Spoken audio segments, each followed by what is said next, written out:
mysterious death curse washes over the land, driven by a powerful artifact known as the Soulmonger. 4 would-be heroes have been sent to the jungles of Chult to destroy the cause of this terrible affliction. Vale, the half-elven paladin, who's just now learning of his divinely granted powers. Ubo, the total monk from a distant land, who's as quick with his wit as he is with his staff. Asimar warlock, sent on this quest by her temple, discovering herself in this strange new land. And gunslinger Cole, tiefling artificer and archaeologist who may just dig up more than she bargained for. This motley band of adventurers must work together to brave the poisonous plants, venomous monsters, thundering dinosaurs, and rotting undead of the jungle. Join the omnipotent dungeon master Jake from many-terrain domain to see if our heroes can find the Soulmonger, uncover the deeper mysteries of Chult, and free the world from the death curse. Welcome to the jungle. Welcome to Chult of Personality.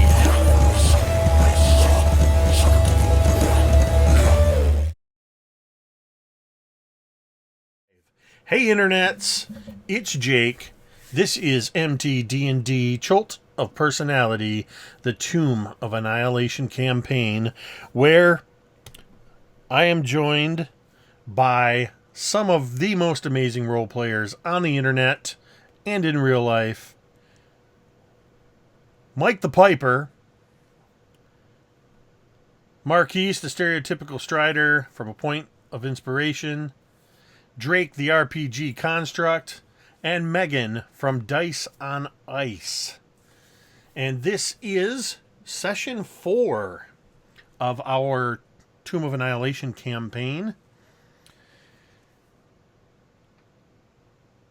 In our last session, the party found themselves still in Port Nyanzaru, and you were meeting up with, or rather interviewing. The plan was to interview some of the potential guides. You met up briefly for breakfast with Volo again, where Cole was astute enough to get an autographed copy of Volo's Guide to Monsters that she now keeps within her possessions. And Volo gave you a little bit of information on some of the guides. You briefly met the Tabaxi guides that seemed a little slippery and on the sly. And you guys were having none of that whatsoever. You had met the previous night a Chultan woman by the name of Salida, who endeared herself pretty well to you guys. Enough so that you decided to hire her to be your official guide. She went out into the bazaar and was able to purchase you some of the supplies you would need, such as your rain catcher, your water jugs, insect repellents, and other things for the jungles of Chult. You were also able to hire a ship to take you up out of the Bay of Chult, to travel up to the northern peninsula to Fort Belluarian, where you have learned that you need to purchase a charter of exploration in order to legally explore the areas of Chult without incurring the wrath of the Flaming Fist, a mercenary organization. En route, you encountered the steam turtle Uramog, who demanded that you pay tribute, which you did, though with a snort of derision and a bit of steam.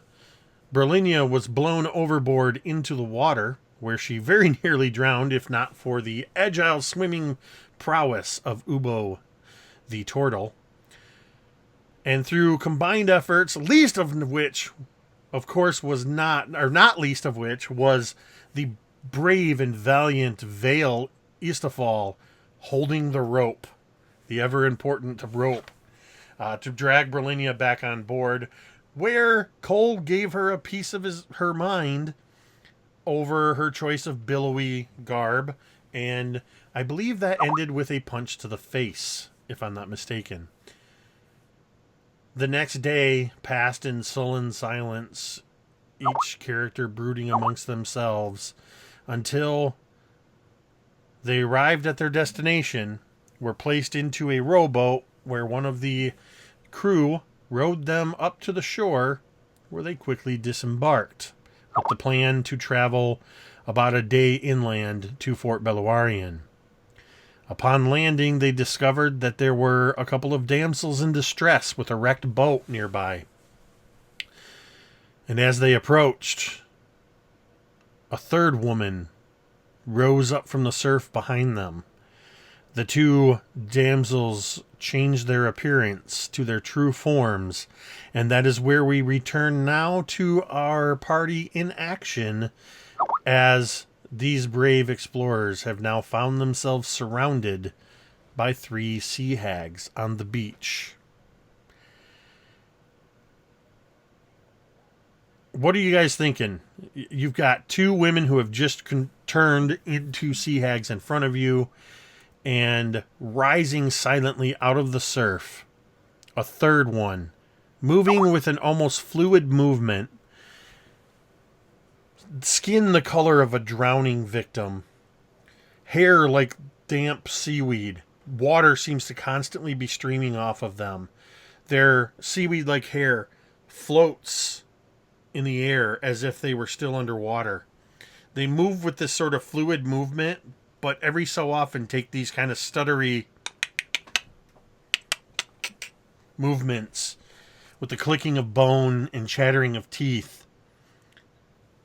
Their claws kind of held close to their body as they move, kind of in a sidestepping motion around you slowly. I think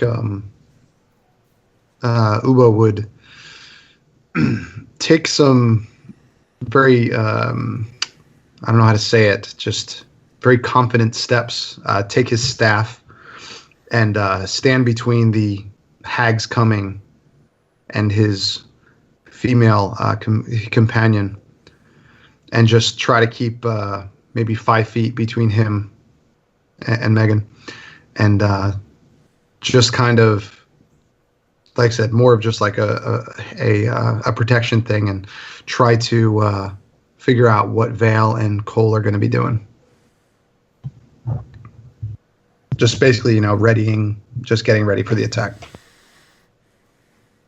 Berlinia. As I recall, last time, I think that Berlinia and Cole were giving them water when all of this changed. So I think that Berlinia would just, take a couple of steps back as soon as this woman would change. And I think she would kind of look to everyone else, because I don't think she definitely has not seen anything like this, but Chult is very strange. And so she would not even look that worried yet, just like looking from person to person, being like, hey, is this normal? Do people usually do this? Do we still need to help them? But definitely taken aback by this change. And Cole? Imagine it like Cole almost freezes in time, and imagine her on a comic book page, and behind her in the panel, you just see pages from Volo's guide popping up and filling the backspace behind her. Having been reading through Volo's guide, she remembers information about different creatures in the world, not discluding hags. Specifically, sea hags who play as illusionary beautiful women that trick people and then kill them. Seeing these women suddenly grow grow sallow at the face, seeing their hair begin to stick to their body, their twisted appearances. She can't tell if it's a hag or if it's something undead or something even worse than that. She can't put her finger on it. She doesn't have the experience needed yet, but she knows whatever it is deadly. So you would hear Cole scream out a quick, "Run!" And she's going to turn and take out her hand axe and swing it almost blindly behind her at the hag behind her, as she basically kind of shoves Brolinia, right? Brolinia? Yeah, say it. Yep, Berlin. Yeah, Brolinia. She's going to basically shove her by like her face, like mush her in the face, because she knows the easiest way to move someone is to shove them by the face. She's going to kind of do that and then start running as she tries to use the axes basically to disengage by swinging it behind her. So she's trying to disengage and run with Brolinia. Roll me an attack at disadvantage. Got you. Roll my tries here. Using an online dice roll. Ooh, that's bad. All right, so that's a 7 on the dice. That's a definite miss. That's a 10 total. Okay. And Vale. I I start to size up the situation. Vale has been in many situations where it seems more than a little bit dodgy, and this situation is definitely no different. Well, except they're hags and not people that he owes money to. I look to the two who begin to change, this mottled grayish blue skin and kind of just a face that looks like it's been half drowned or just drowned, and seeing feeling the third one come up from behind me, I swallow hard and I kind of just shift my body and take a step back, like sizing up so I can get all three of them in my field of view. They're kind of, as you try to move in position, they've kind of got 3 points of a circle. Well, I guess that would be a triangle, but they're staying position, trying to completely surround you. But you're gonna try to move through one of those planes and keep them all in sight. You're muted, Mike. Yeah, it's the story of my life. I'll at least try and stand in such a way that I can get all three of them in my field of view. If I can't, then I'll probably end up moving. Like if they triangled themselves around me, I'd probably try and step back so I can see them. So I think you're able to, because with Cole at the same moment kind of shoving Berlinia and taking a swing and making a run for it, their attention is momentarily distracted, and you are able to at least get yourself on the same plane with two of the hags. So one is across from you. You got one to your right, one to your left.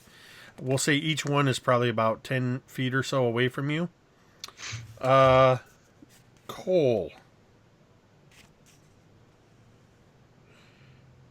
I need you to make a wisdom saving throw.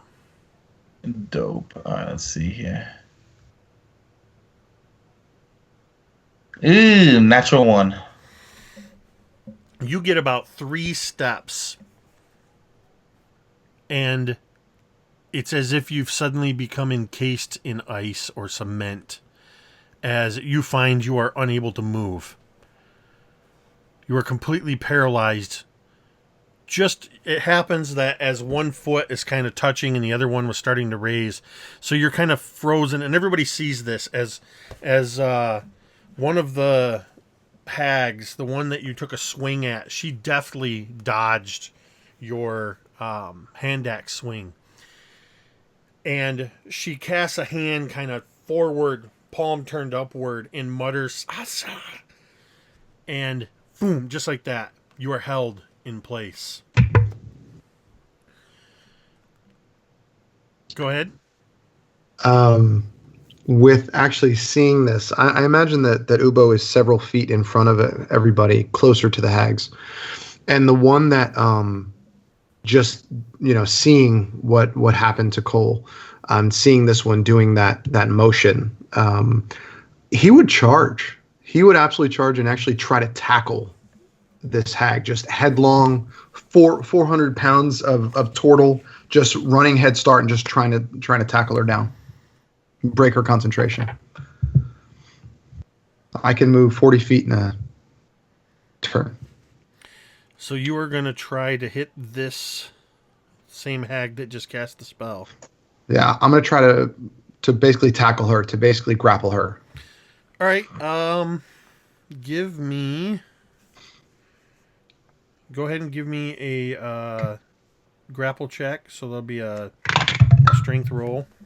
It's going to be 17. I'm good at strength. My first roll official of the first encounter. That is a critical fail. She wasn't even looking at you. As you come from the side, and what does it look like when you catch her completely unaware? It's like the best football tackle, American football tackle you've ever seen. You can just see him with 400 pounds just kind of diving at her waist, and it's almost like she folds in half as you just see shell and her just nail on the ground with a like that, as he fit. And then he's just putting all of his weight on her chest, just trying to keep her down. But yeah, it's the best American football tackle ever. And two things happen in that instant. Cole, you almost as quickly as you were frozen in place, you feel whatever was holding you release. The rest of you, including, Cole, you feel this too, that as you're kind of coming out of this being held and your motion continues forward, your feet sink halfway to your knees in the sand. Berlinia and Vale, you sink nearly to your knees in the sand. And Ubo, you don't really notice this because you're kind of pinning this hag down. And based on where she was and which one she was, you are actually in that, you're not in the sand, you're in that wet sand where the surf is kind of rolling. So even now, the surf is, it's not a powerful surf, but it's rolling in, splashing over the two of you. But as a sea hag and a turtle are the ones engaged in this this melee, I doubt either of you really pays much attention to it. But as this happens and the others have become kind of mired in the sand, the one that you are pinning down screams into your face. She begins yelling, "Release me! We did not attack you! Release me! We mean to not harm you!" Hold on. He would take his staff, and although he would get up, he would keep all of his weight on the hag's chest, like putting the staff across her chest. Like he would raise up a little bit, but he would keep the staff on there, and he would say, "Explain yourself."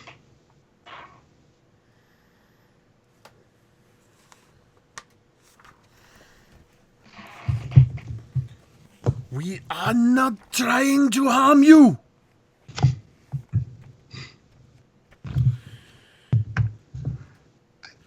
I'm just trying to see what kind of save you need to make. Because you are going to make a save. Okay. I would assume wisdom. And the save that you are going to make is... What the hell? Sorry, this is my version of the PHP that's not tabbed. Let's see. Yep, it is a wisdom save. Okay. It's going to be a 9. As you are holding onto your staff and holding against her, you hear behind you one of the other hags mutter something. And in your eyes, this hag that you are pinning down and your staff seem to grow larger and larger and larger until you drop onto the hag's chest, no more than the size of her fist, as you have just been polymorphed into a tiny baby sea turtle. Shit. She reaches out. She pushes aside the staff. And she takes you in one hand like this. And she pushes herself up. She actually just with one hand kind of goes thump on the wet sand. And just instantly pushes herself to a standing position. As she holds you in front of her face. And you see her mouth open wide. And her teeth sharp and jagged and nasty as she... I said we were not going to hurt you. And at this point, you really can't talk. I got nothing, man. And she looks around at the rest of you,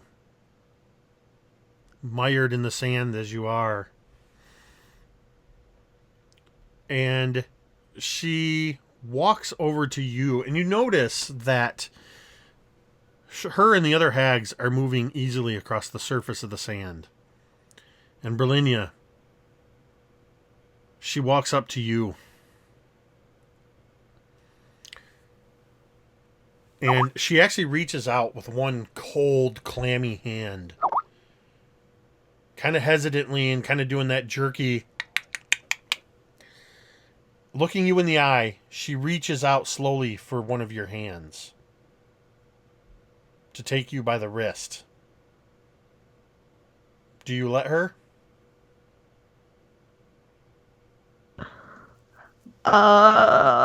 And she's holding tiny Ubo up the whole time. She would... I think Berlinia would just, like, look around. The hags haven't done anything really yet except for, you know, kind of make sure that they, for self-preservation, they haven't, and she thinks that maybe, you know, yeah, if they wanted to, based on their power, they could have killed us instantly, so she kind of puts out a hand in good faith and lets her hold it. She takes you by the wrist, and her hand is cold. It's clammy. And you see this almost involuntary, as she grabs your wrist, the nails curl inward, and you can feel each of her jagged nails piercing, not piercing, but poking into the skin of your wrist. And then it's kind of like a cat does, you know, as it's flexing its claws. And then she kind of catches herself and relaxes her grip a little bit. And then she takes tiny sea turtle Ubo and places him in your palm. And then releases your hand and steps back. This is a show of good faith. That we are not here to harm you. In fact, as my sister said, we need your help.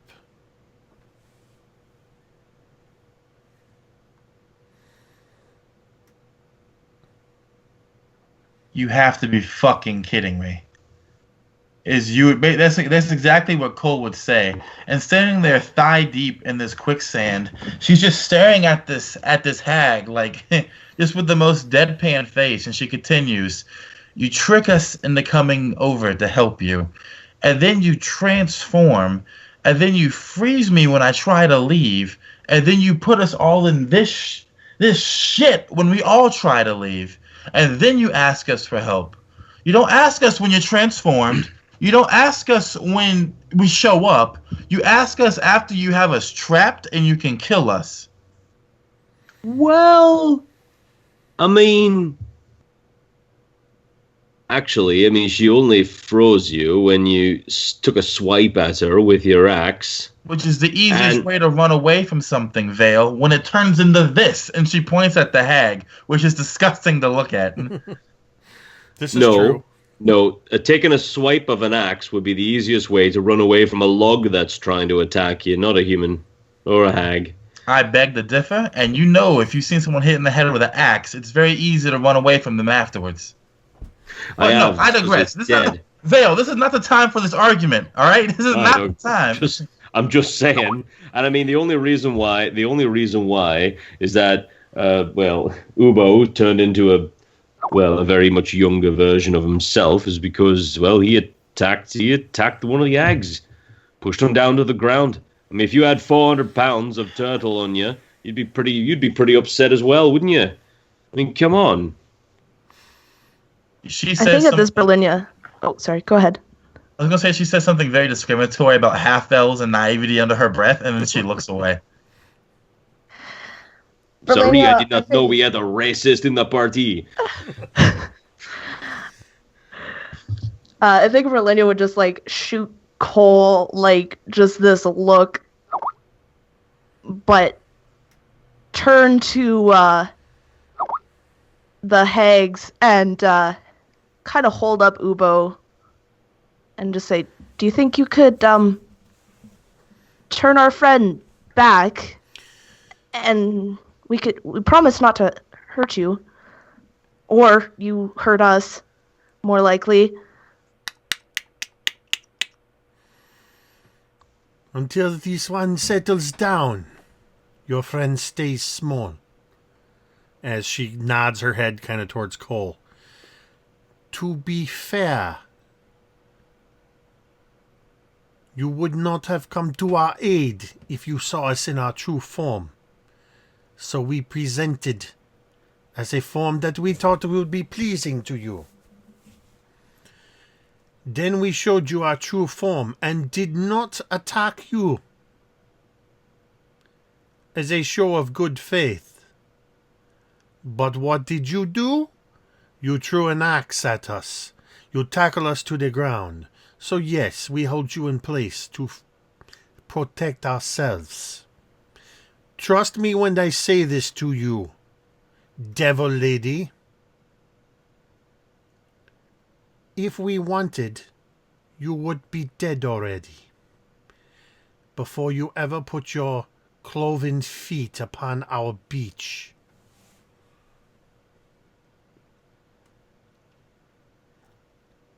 Now, whether you want to or not, we would like to talk to you.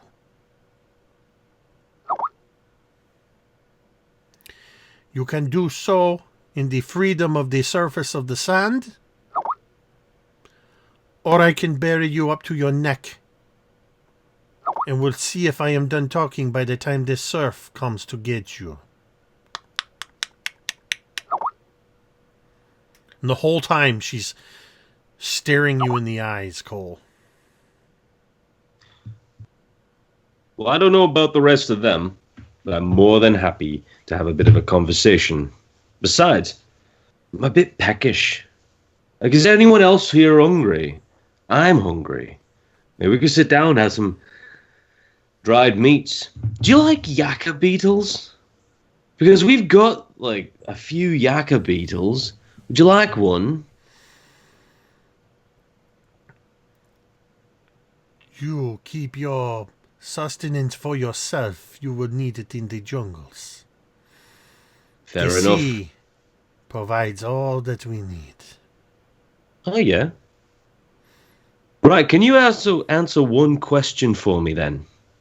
And it's an important question. Being a, and he's thinking, I'm thinking. Maiden of the sea. Yeah. Right, well, when you see a fish swimming in the water, is that fish actually wet? You son of a bitch. Yes. God damn it. You son of a bitch. Let's not start this, please. All right. Cole snorts when she hears that. Like she was trying to be all serious and like stare down the hag, but then she just snorts and shakes her head. Oh, Mike. I had to. Mike breaks the DM.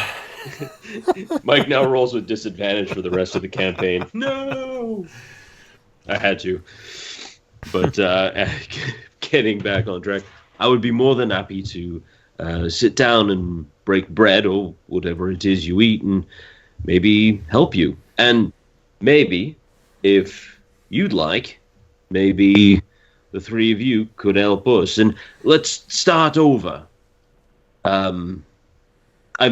Start over in a way that after you could maybe bring our tiny turtle friend back to his original age and whatnot.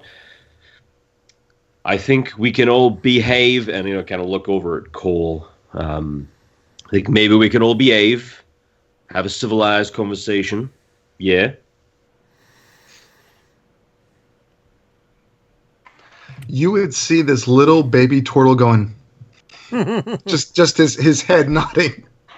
And as Vale is talking, Vale, go ahead and give me a charisma persuasion roll.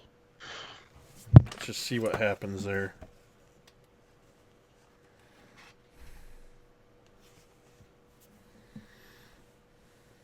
You're muted. But that is a 14. Damn it, that's twice now. Jeez. One more time and I have to stop playing D&D. I start deducting experience. Start losing levels. As you're talking and you're kind of progressing with your words, she walks over to where now you swiped with the axe, but did you throw the axe or did you just swing it? So you held on to it? Yeah, she only swung the axe. She's still holding on to it. So she reaches down with a clawed foot and just kind of like grasps with her toes Ubo's staff and lifts it up so she can grab it with her hands. She walks over, and the whole time she just does not break eye contact with you, Cole. And she holds out one end of the staff to you.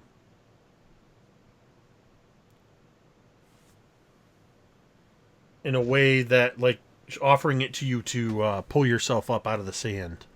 If anyone's been watching Cole intently, which I think at least Boyenia has, Cole is actually slightly shaking as his hag is moving around them. She's afraid. She's deeply afraid, but she is also deeply intrigued, being an archaeologist and an artificer. She's basically a scientist. So she's watching this thing, half studying it, half keeping herself from basically pissing herself in the quicksand.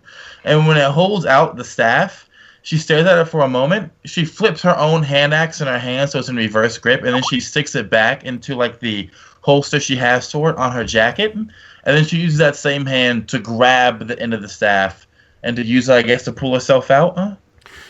Yeah, and as soon as you grab it, you feel with little effort, the hag just kind of levers it up, and you rise to the surface of the sand. And when your feet touch the surface, you feel that it's solid below you. Vale and Berlinia, the other two hags, move toward you and hold out their hands to assist you and pull you up so that you're standing once again on firm ground. I'll say thank you. And I'll thank the hag. The sister, the one that is closest to you, that helped you up, Vale, as she pulls you up so you're standing on the sand, she doesn't let go of your hand immediately. And then she kind of pulls it forward and bends down almost as if she's going to kiss your hand. And then she just kind of... And then before you can even do anything, and you can react however you want as she does this, she licks the back of your hand. and immediately turns to the hag that's been doing all the talking and just...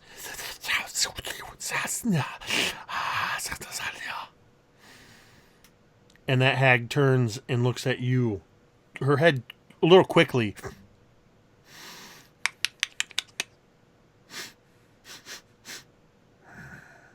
Yes. You smell. And my sister says you taste of something much older than even this land of Chult. Older than the very earth upon which you stand right now. Something ancient and powerful has seeped into your pores.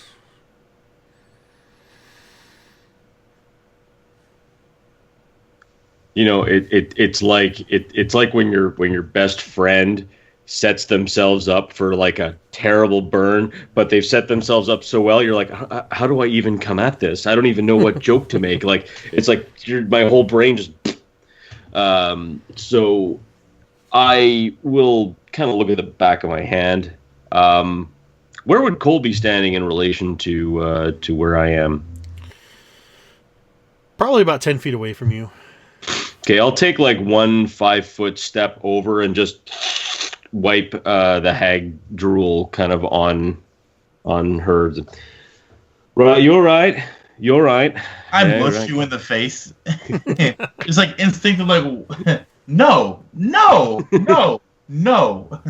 That's might be good for something. Look, miss, I don't know what I smell like or taste like, or I mean, I bathe regularly, somewhat, kind of, sort of. Like there was this one time, doesn't matter, but and I don't know what kind of older or anything like that. I mean, not that old. I'm only 24. I mean, I think I've got quite a bit of life left in me, and unless I get licked to death again, that would not be pleasant.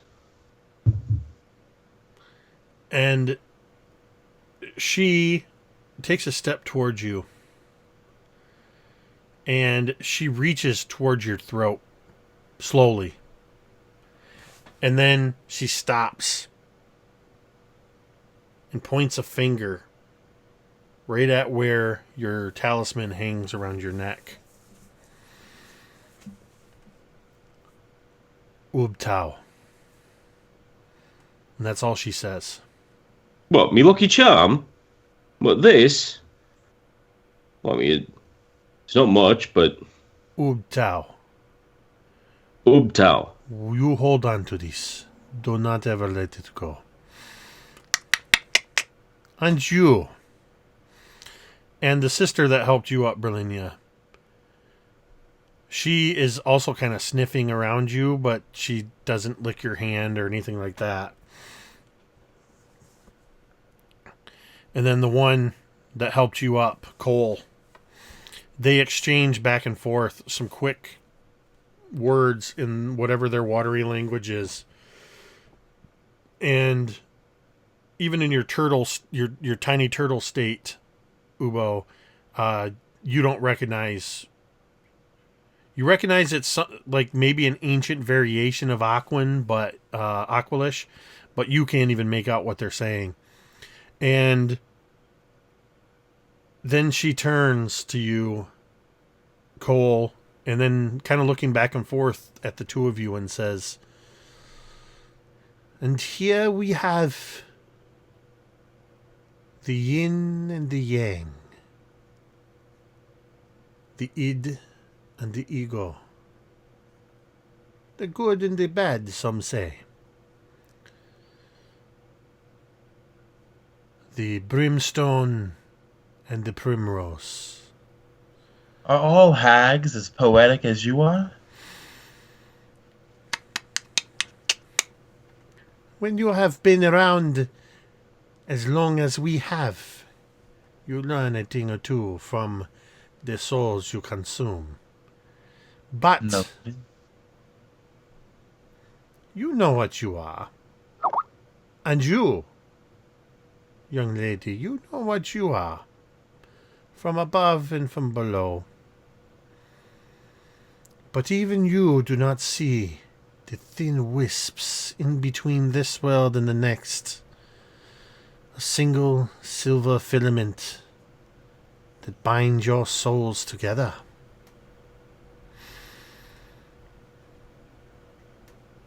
And your friend. And she just kind of gives a dismissive wave, and the turtle in your hand, Berlinia, just kind of immediately starts to grow. And it's like, as all of a sudden Ubo comes back to his full form, you are actually now left holding his hand. As he stands at his full height and size now next to you.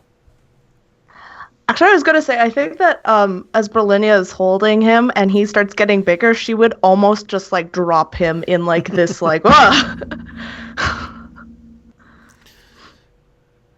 And you have, though you couldn't respond, you've heard and comprehended everything, Ubo, that's been taking place. And I think the first thing that he would say is he would look at everyone and he would say, "We will never speak of this again." You make a really cute baby, by the way. just want you to know that. And the hag, still holding on to your staff, she looks over to you and she kind of does this and does just a real, like, rapid flourish with it, and then with barely a movement of her hand flips it the entire, like, 12 feet to you, and you catch it and you feel a force behind it when you catch it. Like there was power in that throw. Yep. Now, let us speak on even terms, yes? If you wish to consume your beetles, or whatever it is that you will prefer to eat, you can do so in the shade of our boat. And she begins to lead you, motioning towards where the small rowboat with the broken hull is overturned on the beach where you first saw the two sisters. And as she's leading you, she says, "We are the Driftwood sisters. I am Mary, and this is my sister Carol, and this is my other sister Carol.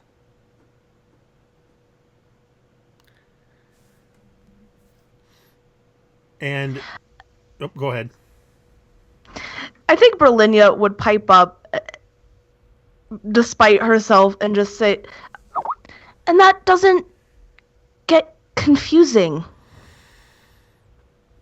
But two, you know." Do you ever confuse your sister from anybody else? Would you not be able to tell your brother?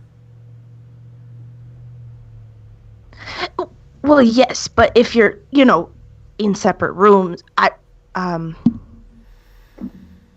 she, at this point, she would just realize that she's trying to, like, humanize these, like, sea hags, so she would just say, yeah, never mind.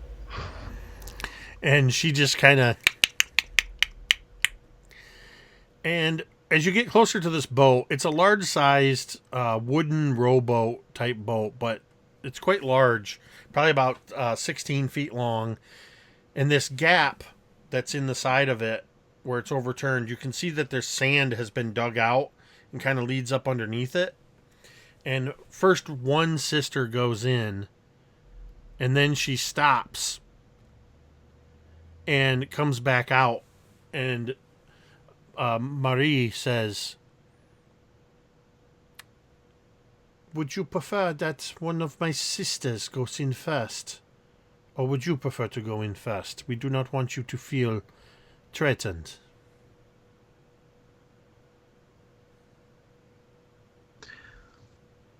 Well, I think at this point in time that it's safe to say that we somewhat trust each other.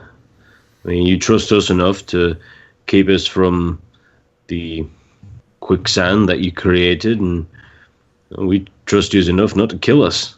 So, I think we're building on something here. Yes.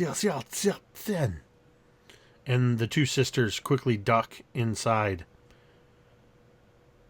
And then she motions for you to head inside. We would go. So as you kind of duck inside, it takes a moment for your eyes to adjust from the sudden, the sand, sun bright sand, and the brightness of outside. It's almost pitch dark at first, and then you begin to make out flickering flame that seems impossibly far away at first. For you see a fire flickering about 20 feet away. And as your eyes adjust quickly to this firelight, you realize that as you've stepped under this boat, you are in a space that's probably at least 50 feet in diameter. And you see what looks like rotten wooden beams about 30 feet above you. For all intents and purposes, this space is very much bigger on the inside under this boat than it appeared from outside.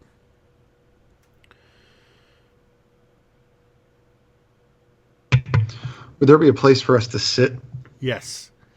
There's actually some logs, thick, dried driftwood around the fire. We appear to have momentarily lost. She said she'd be right back. Okay, I missed that. There's driftwood logs around the fire. And you can see in the light of this place, there's little alcoves cut out, what look like probably their sleeping quarters. And there's some tables with some just various items that are in this dim light. It's hard to tell. And they motion for you to sit around the fire. Okay. And then she says, "What is it that has brought you to the peninsula of Chult? None of you, except for you," as she looks at you, Ubo, "come from this area. You smell of far away." We're an expedition. I'm an archaeologist from the north. We're here to look at ruins, various ruins, looking for Mesro. I'm sure you know what that is. Lost to maps. And Omu, also lost to maps. And she's clearly lying. Like, everyone knows in her group knows she's lying, but she's basically like thrown herself forward to insert this lie to the hags.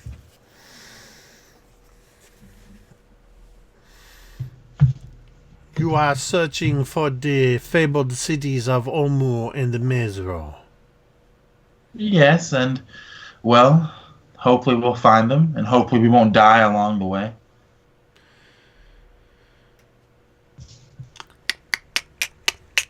She searches you, kind of looks you up and down, looks around at the other three.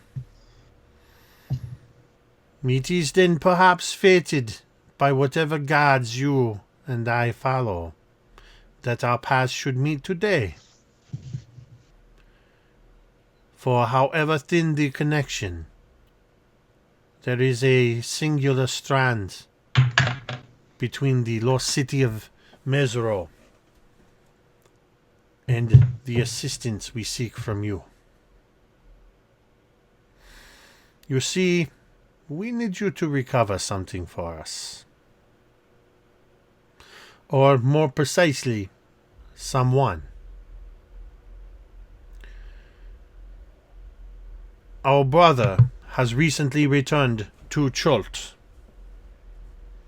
He has been gone from his home for so very long, and we do miss our dear brother ever so much. We have searched for him through whatever powers we have at our hands. And she kind of, as she says that, she kind of pats a pocket on her what passes for skirts. But you see, for whatever reason, we cannot see where our brother is. We know that he is here in Chult. We have evidence of this. But we have not been able to locate him. However, recently, we have uncovered a piece of evidence that suggests he is not very far from here. We believe he has been captured by Grung. So, as strong as you are, the three of you, why do you need our assistance? We cannot locate exactly where our brother is. But again, as strong as you are, why not search for him yourself? Why do you need us? That would be to stray into the island, or into the peninsula, into the jungles. We are sea hags. We live by the sea. We die by the sea. And I suppose you don't like going too far inland as well, need to be near a body of water or something like that, is that it? We don't like to stray too far from what we call our home. See, I'm lucky. I never called anything a home to me, so that's probably why every place is like home. And you are closer to home now than ever you have been. What do you make of this, archaeologist? And she reaches into another pocket, and she pulls something fist-sized out and tosses it quickly to you. Catches it, looks at it. Immediately, it is extremely cold to the touch. You realize that what you are looking at, what you are holding, is a chunk of clear blue solid ice. This was found 2 days ago in the jungle of Chult, as she kind of indicates around. As she's talking, Cole is reaching into her pocket, and she's actually reaching in too deep, right? It goes past her wrist and almost to her elbow, which is odd. And she pulls her arm back out, and she lays this cloth on the ground, and she delicately puts the ice on top of it. When she does so, she says, "And did you find it here on the beach? Did you find it down a river? What was around it when you found it?" She kind of goes, and one of the Carols walks over to a table, grabs a bundle of something, and walks back over by the fire and throws it down at your feet. This, what appears to be a bundle of leather, moldy leather, as the firelight dances across it. I need you to make give me a intelligence check. I got a nat 20, so it's going to be a 24 without a skill.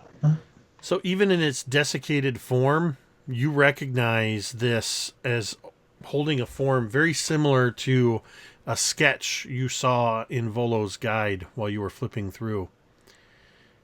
What you took for mold, you realize is not mold, but green skin. The shape looks to be about 3 feet and is the desiccated husk of what was once a grung. Unfortunate, she would say.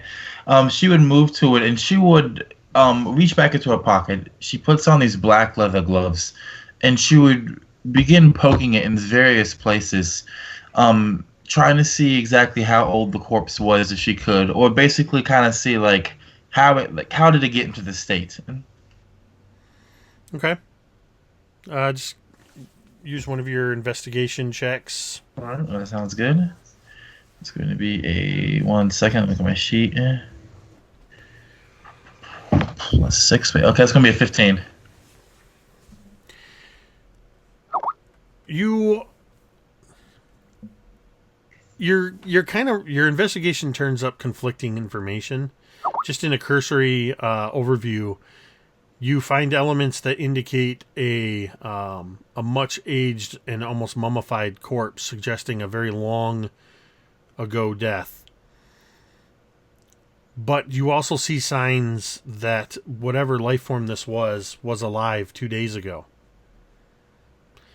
And then Marie clicks. Your medical examination may not be necessary, for it was I who killed it. The Grung are evil little monsters. They are foul, poisonous creatures who inhabit the trees and the forests in their obnoxious maze, in their ritualistic habitat in the center of the jungle. But for some reason, some green grungs, the lowest of the low, they have made their way far to the north, here to our peninsula. And they have taken our brother. We call him Chultmas. We do not know how it is that the Grung have stole Chultmas. But this is a thing they have done. And what does the ice have to do with it? This is how we are certain this is our brother. He has powerful ice magic.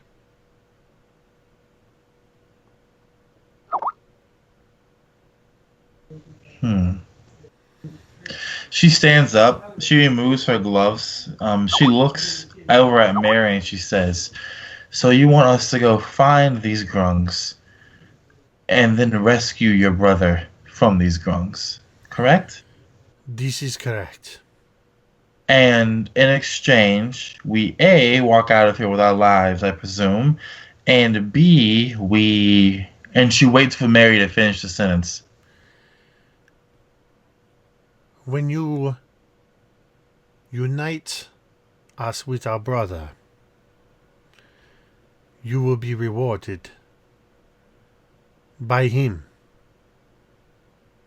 He is a very renowned adventurer, and he has much possession to give. I doubt you will find much of anything of value here beyond your own lives.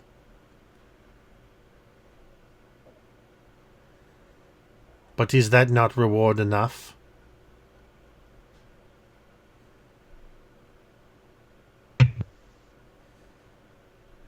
You muted, Drake.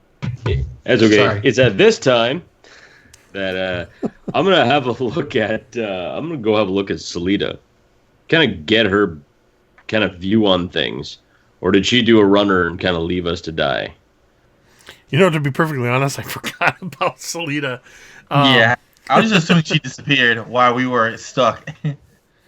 5 gold not worth it. No, I'm gonna say that Salida has been keeping her mouth quiet this whole time. She was mired in the sand along with you, but she has kept herself very quiet. So you turn to her. You just look at her. I look at her. You're right. What do you make of this? You would notice that her lips are very tight, almost white, and her eyes are very wide. She's been very quiet this entire time. And it's almost like when you talk to her, you snap her out of it. And she just kind of...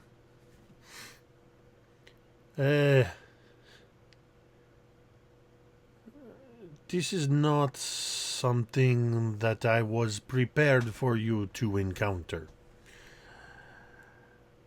I knew nothing of hags in this area. This is a bargain and a deal that you make of your own volition. I will not abandon you. This is not something that I do. Is this your nice way of saying it's going to be all our fault when it all goes bugger up? If it looks like you are all starting to die, I will probably leave. I may stick around long enough. I may stick around long enough to extract my full payment from you. Or your corpse. Of course. I wouldn't mind. I would. I cannot advise you to take on such trust of what are known to be such evil creatures, but you're the expert here. I'm simply your guide through the jungles. I don't think there's any experts here, but all right. And with this, Ubo has been very quiet, just kind of taking it all in. And you would see him just kind of sort of nod, small at first, and then eventually like really, really nodding. And he would say, they say a gem is not polished without rubbing, nor anyone perfected without trials. I say we go.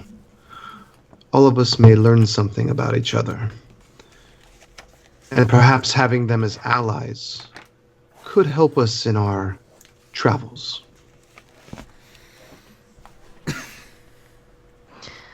And Berlinia would also nod and she would say, yes, it doesn't matter who they are.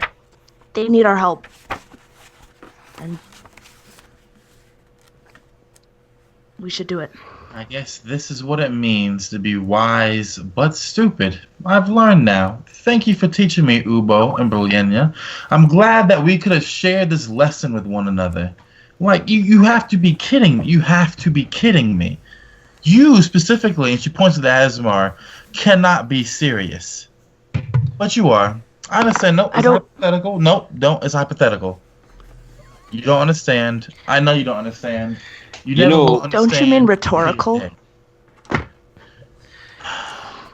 She just kind of look at you. Cole, now, hang on a minute. I mean, if I was you, I'm not, but if I was... You would take the mission so you could walk out of here alive. I'm sure that's what you want to say, right? No, not at all. Oh, okay. I would tell you that you should probably be a little bit nicer to Berlinia. Seeing as how she's the one young lady who could heal us all, and she might even help you pull that large stick out of your posterior. Ubo would just hold back a giggle, he would just kind of snort to the side. You people act like the things I say are just the most ridiculous things ever. And yet, you are the ones making deals with hags. But, okay, no, I understand. I'm outnumbered here, and I'm not about to go through this jungle on this mission that we're on by myself. So then, Mary, that was your name, yes? Marie, excuse me. And Carol. Alright. I guess we're all in this, then. We're going to go find, what was it, Chultmas? We have to find the Grung that stole Chultmas, I assume? So yes, we're in. We're doing it. My friend. What does I Chultmas promise. look like? If we all die, we won't hold you responsible. Just talking to Cole. Cole doesn't respond. Chultmas is a man still.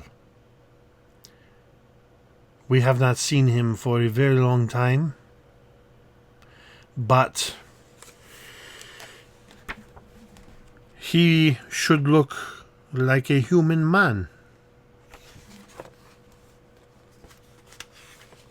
It is possible he will look like an old man. It is also possible that Chultmas will not believe you. He will resist when you tell him our truth. And this is what you must tell him. If he doubts your story, what you must tell him is his sisters hold the key to reuniting him with Alessandra. Do not forget this name, Alessandra. This is the key to your understanding.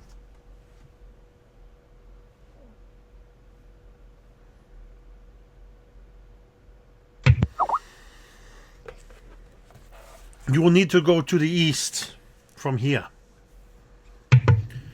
We captured the Grung, and one of the carols kind of goes, and captured, killed, same thing. 2 days east of here.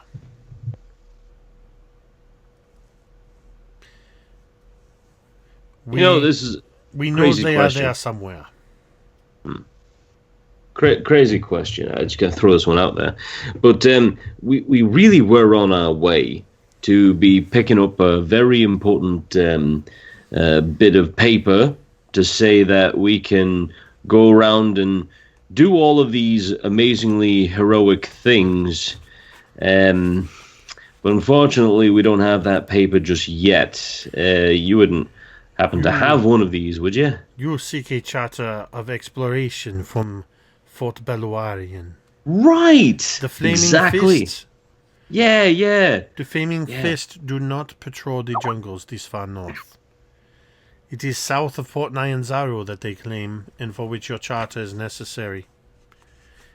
You will not be molested by the Fire Fist, the Flaming Fists, here in the north.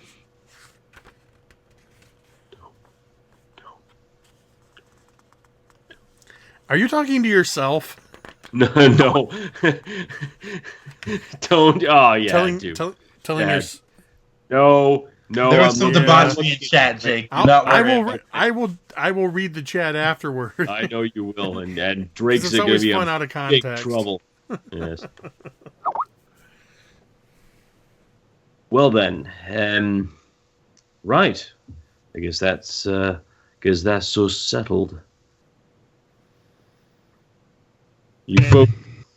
Enough time has passed during all of this exchange. If you were all partaking of your food and water or whatever, you're able to do so. I mean, not that you really needed it, but for all intents and purposes, this would be a short rest. You may leave at your leisure.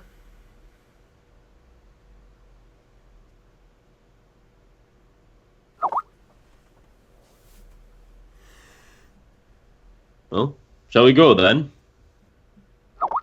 Go find this Chultmas, right? Is that it? Chultmas? Chultmas. Yeah, that's it. See, I was paying attention. Cole leaves.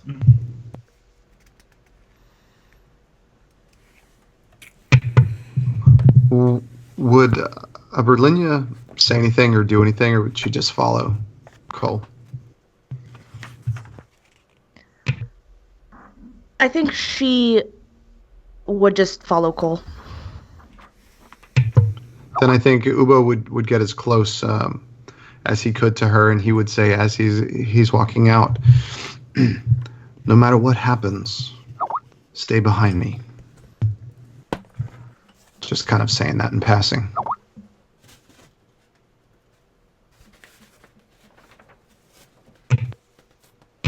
I guess we're going out. Going up through the boat thing. Once we're outside and a few paces away from the boat, and Cole, as she doesn't stop or turn or anything, she just keeps walking towards the main jungle pass. And as she does so, she starts reciting by memory a passage from Vola's guide.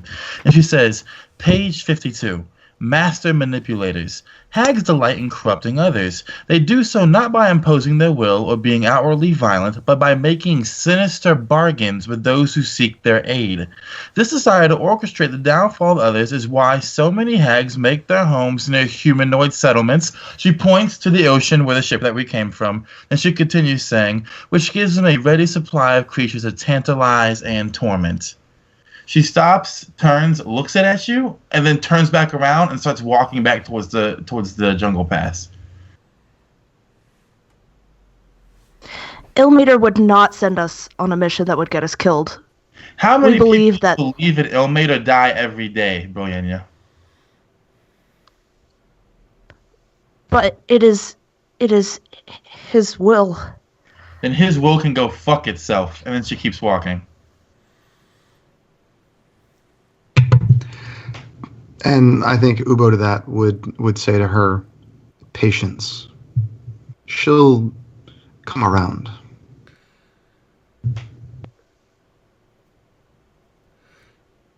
As you walk into this, what you see is a pretty clear pass into the jungle. There is a sign that is carved into driftwood, pointing along the path, that says Fort Beluarian, 10 miles. And then on either side, there's a sign pointing in either direction that to the north points to it just says dead end, and to the south it just says dead. Didn't they say to go east? She said, yeah, they said go east. Solita, what's east of here? If we are to follow the path, then you will find that in about a day, we would arrive at Fort Beluarian. But that is following the path. This is, it is east, but not true east. It does veer slightly northeast. If we are to follow these, and she kind of says the word like it tastes foul in her mouth, these hags, then we must veer slightly south. East. Lovely. Ubo, can I see a show real quick, please? And with that, he would just kind of turn his back, just very confused. She spreads Syndra's map on the back of Ubo's shell, and she takes out like a quill that already is like somehow dipped in ink already, and she says, Solita, please outline the path, exactly what I'm looking at to going east. Are you looking for direction to the fort, or where I think we should go? You're muted. To where the hags think we should be going. Okay, so she would point, and on your map, do you have your map that I gave you? I'm pulling it up right now. So this whole section north of Port Nyanzaru is actually mapped out on your map. And you can see that there is a clear path from the beach to Fort Beluarian.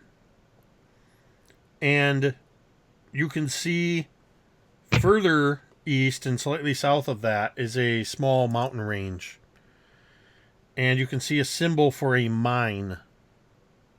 And it's toward this symbol that she draws a line with an arrow just pointing in that direction. She says, I think if we are to follow this general guideline through the jungle, then we should find some signs of this Grung party that has these Chultmas.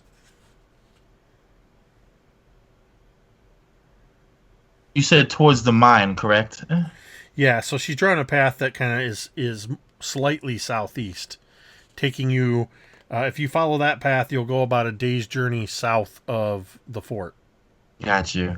So it's that hex under the fort, and then the hex right beside the mine is what I'm looking at then, right? Yep. Yeah, that's kind of where she's drawn her line. Got you.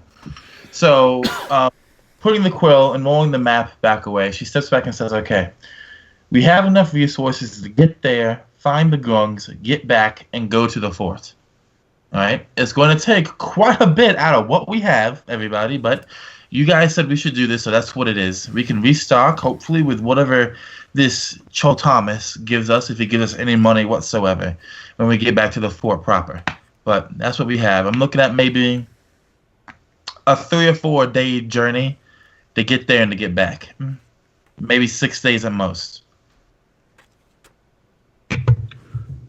We can afford that, both in money and time. All right, then. Putting the map into her pocket and shoving it all the way down to she's at her elbow, and then pulling her arm back out. And she looks back at you guys and says, well, let's get started then, shall we? I would like each of you, as you start your journey, to roll me a D100. And I'll call on you in order. Megan. Got a 3. Okay. Excuse me. Drake. 59.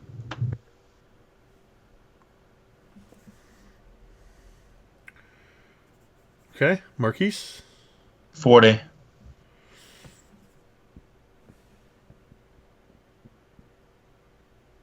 And Mike. 64. And I'm rolling on my actual D100. Nice. You never get to use this thing, and it's nice. Well, I'll tell you what. Keep that thing handy for this campaign. Oh, I thought you were about to say keep it handy when you stop playing D&D and get into golf, because it's like exactly like a golf ball, and it's like, yeah, I get that. You got to have a confined rolling tray for it. No, because it's got sand in it.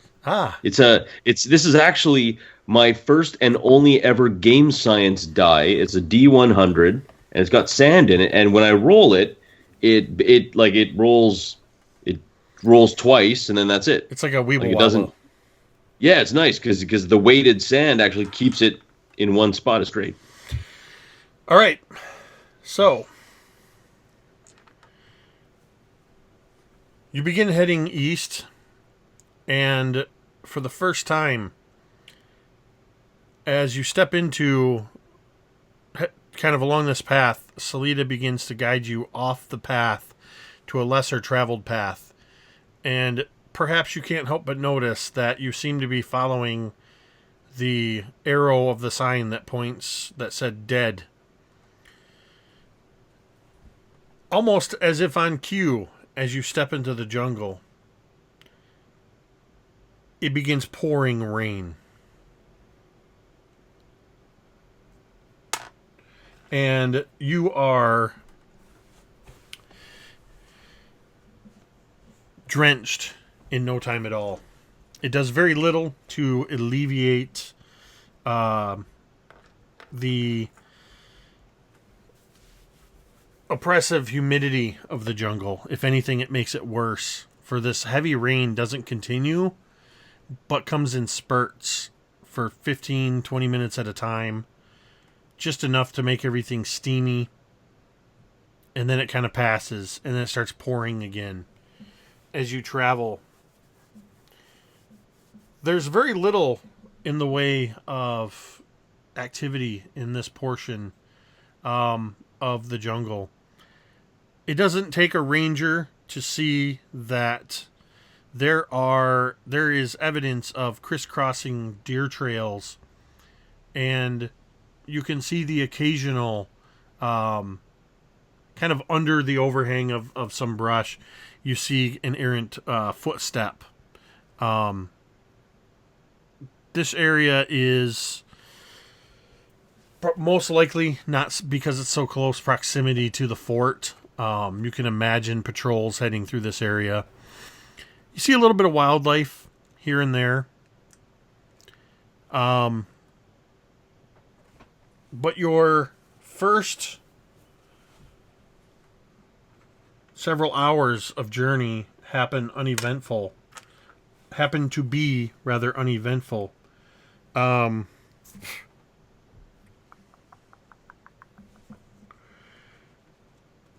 And would you guys stop after a certain period of time, or would you try to drive on till night? It was probably right around midday, like right around noonish, when you guys started, we'll say. And you had taken, at least I think Vale took sustenance in the hag's lair. So how long would you guys travel?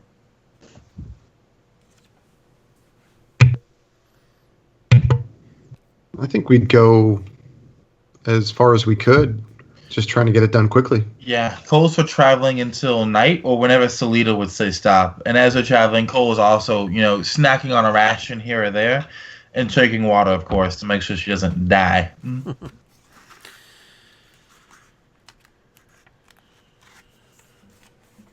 So you begin, the longer you're moving through the jungle,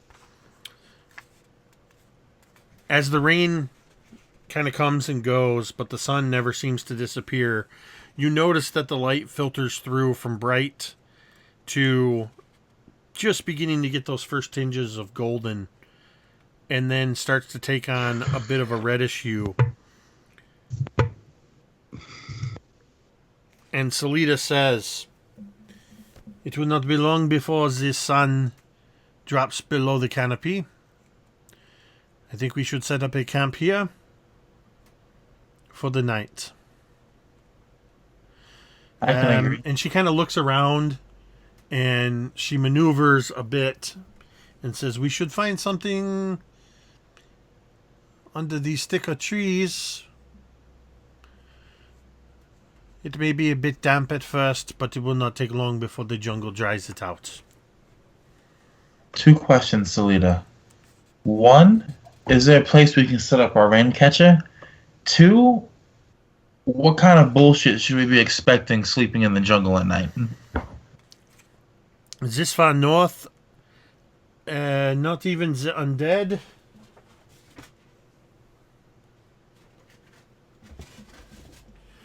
And she kind of looks for a second, thinking, yes, this far north is, the undead do not seem to wander. I believe that the Flaming Fist keeps them in check.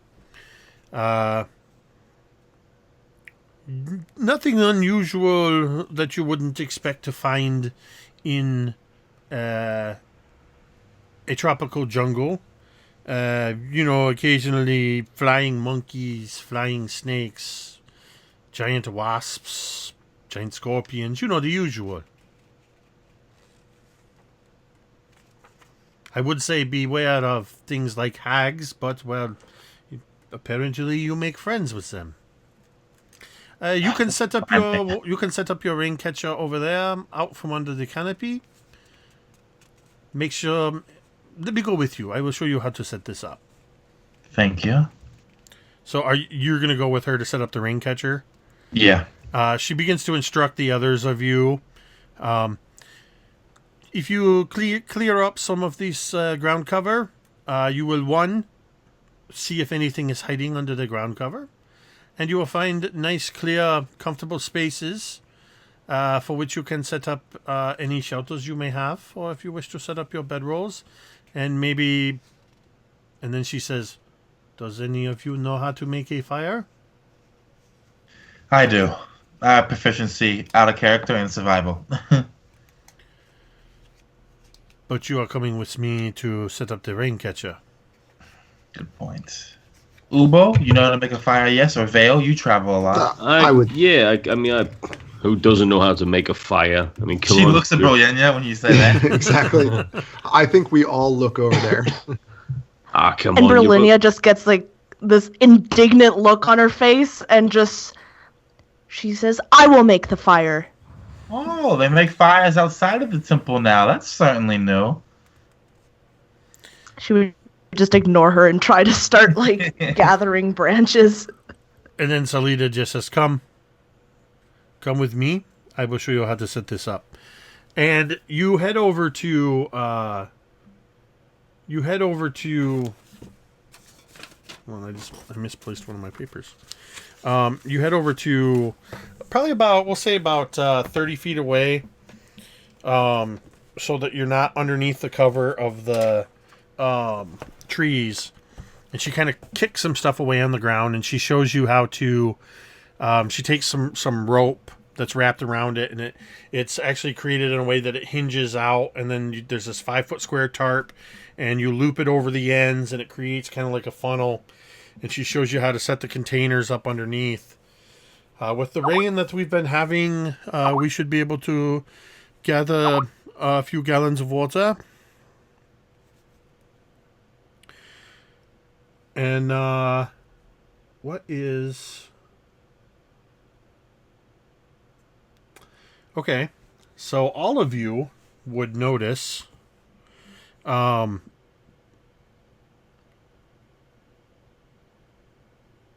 of you would notice that as you're setting up... Well, first, let's kind of... as she's helping you to set this up, let's go over to Berlinia. How are you starting the fire? Oh boy. So I think what she would be doing is just getting together branches and just fallen sticks and just trying to like, she's seen pictures of campfires. So she tries to put them in a way that she's seen in these paintings and stuff like that. Can I help? So I will help build the fire, but I'll do so in such a way that if anyone asks, I will take it to my grave that she did it all by herself and she kicked ass. So Berlinia, go ahead and make a survival check, and you can do so with an advantage because Vale is helping you. Oh, that's a 16. Yeah, so whether it's through gentle suggestion or slightly adjusting your brush, or maybe when you're not looking, swapping out dry twigs for wet, or wet twigs for dry twigs, whatever the case, in no time at all, you have a crackling fire. And Berlinia would like look to Vale with this like triumphant smile, but then like quickly look away. And it's as the fire comes up, the light is already getting pretty low, but there's still a bit of that kind of like bluish, almost purplish twilight. Cole and Salida have just finished setting up the rain catcher. And Salida turns to you, Cole, to say, and now I would expect you to take over the rain catcher. You have seen how simple it is to set up. And then she stops. And she reflexively puts a hand out to your chest to stop you. And she gives a sharp whistle. man, I wish I could do that. To get the rest of your attention. You all hear this sharp whistle from 30 feet away. And Salida looks to all of you, taps you on the chest, Cole, and she taps her ear, and then she points over to if you drew a line from where the three of you are and then from where the two of you are, she draws to what would be like a point 30 feet away in the jungle in between where you're at. Cole's head barely twitches, right? In terms of turning, it's kind of like a this, and she's looking at the corner of her eye in that direction. Meanwhile, her tail is like hidden inside of her coat and is literally disappearing in the inside of her coat as she's reaching into a bag of holding to grab something secretly. And anybody that looks in that direction, you already, as she indicates it, everybody hears something rustling. And you hear this kind of, but it's a clicking sound, not the same. It sounds very similar to Marie, the sea hag, but it has a sharper, hollower sound to it. I think Ubo would walk between that that sound where she pointed and Berlinia. And you would catch two quick, sharp whistles from Salida. And as you step forward, you're the first one to see what is emerging from the brush. As at first you see the collected rainwater on some of these large fronds kind of dance around and begins like a mini rain shower right there. You see first what looks like is about 12 feet in the air. Looks like something lumbering up above the brush. But then you see something near the ground level at about 2 or 3 feet begin to push through. And that's when you realize these two things are connected. The tall thing is the pointed, curled tip of a giant scorpion's tail. And it's clicking claws as it emerges from the brush towards you. And we are going to, for the first time in 4 sessions, roll initiative. Dope. 21. Oh my god, my thing popped up.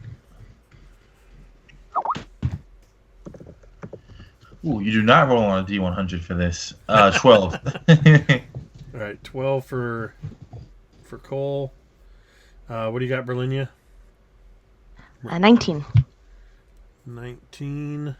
And Vale. That'd be an 8. So it is going to be Ubo, followed by Marquise. Did you say you had a 12? Yes, sir. Okay, I just want to make sure. I have a tendency to transpose my numbers. So it will be Ubo, followed by Berlinia, followed by Cole, followed by Vale, and then followed by the Scorpion. All right. So it's on you, Ubo. How far is this thing away from me, Jake? At this point, because you interposed yourself between this thing and Berlinia, how close would you have stayed to Berlinia? Probably about 5-10 feet, maybe 7 feet, maybe. So that is going to 30 about 20 feet. Okay, so I am going to take my staff and see if I can whack this thing. See how we do, and then if I hit, I'll do something else. That's a 17. That is going to hit it. Okay, and with that, before I do damage, I want to use one key point and do flurry of blows, and do two more unarmed attacks as a bonus action. Okay. You need me to roll for both of them, right? Okay. That's going to be a 12 and a 15. So the initial attack hits, and the second unarmed attack hits. Roll your damage and tell us what it looks like. So that's going to be 8 plus 6. So that's going to be a total of 14 damage, and you're going to see him with his staff just come over with two hands and just jump up this hulking turtle, just jumping higher and faster than you would think possible with this kind of huge form. He would come down and he would strike one of the scorpion's many eyes with his staff, and he would pull it back, and almost in one motion, as his staff kind of swung to the left, you would see this claw, this large, turtle claw, just slash across again those eyes, as you see this kind of black, like Icarus blood start to pour down it as he gets hit for 14 points of damage. Nice.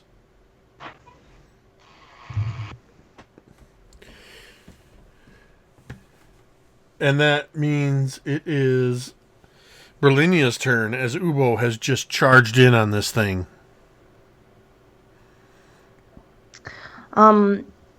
Berlinia, you would see she would kind of take a couple of steps back, and you would see that the ribbons tied around her forearms would glow this white color from red, and if you were looking, you could swear that the ends of the ribbon moved slightly, even if there was no wind. And she is essentially casting mage armor on herself, which gives her an AC of 16. Okay.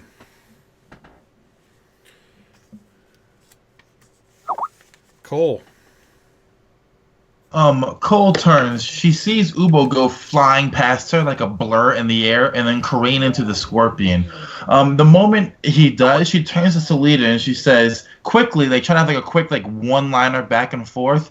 How do we kill it? Does Salida say anything back when she says that? She just kind of looks at you and just says, destroy it. Cole rolls her eyes and she turns. There's a close tree by, right? I imagine. This is where in a jungle, there's trees everywhere. Just making sure. Yes. There's no tree. It's a jungle. Roll an investigation check. Yes, there's a tree. There's trees everywhere. Cole is going to start running towards the nearest tree. As she's doing so, her tail is still rifling around inside of her coat.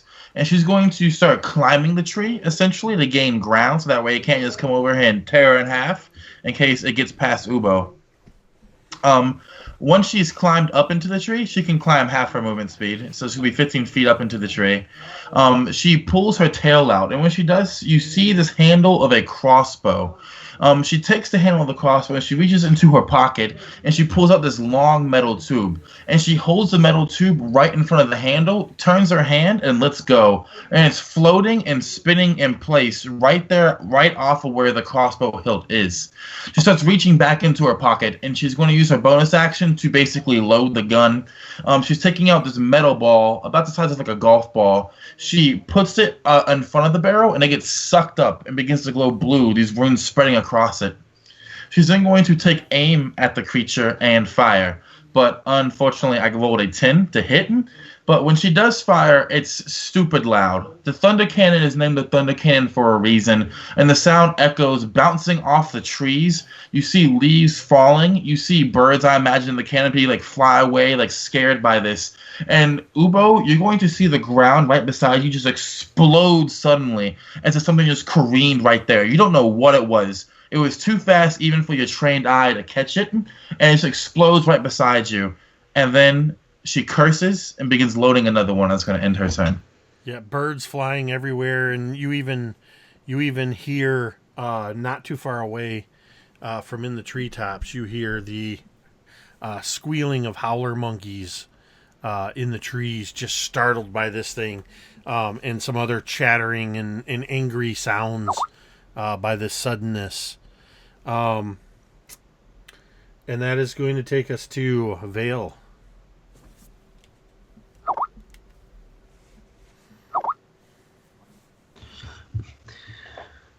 Vale's a little confused. Because I don't know how to use this damn sword. I'm not a warrior. I'm not a fighter. But I also know that if I don't do something, probably all gonna die. So I grab the rapier and I just shoot it out as fast as I can, barely holding on to it before it falls. I kind of look at it and kind of think, right, well, they're probably all looking at me now, so I better do fucking something. And I begin to move towards this creature, and I'm like, fucking, I don't know, just right, stab it with a pointy bit, and I come in straight down.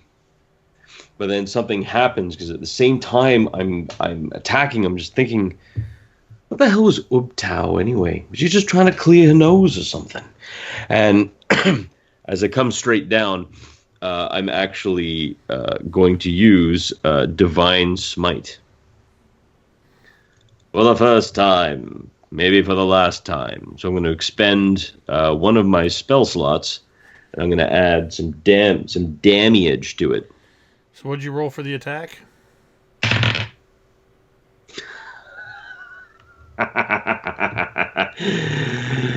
That. It's not quite showing. Lift it up a little higher. The dice, you fool. The dice. The dice. We can't see the die. There you go. There you go. Hey, look, you know how hard that is to like, I think it's in the right position. The right position. So just as a reminder, the way we do critical hits... Ooh, I even wrote that down. You do maximum damage, then you roll your damage die. Any damage dice you roll additional.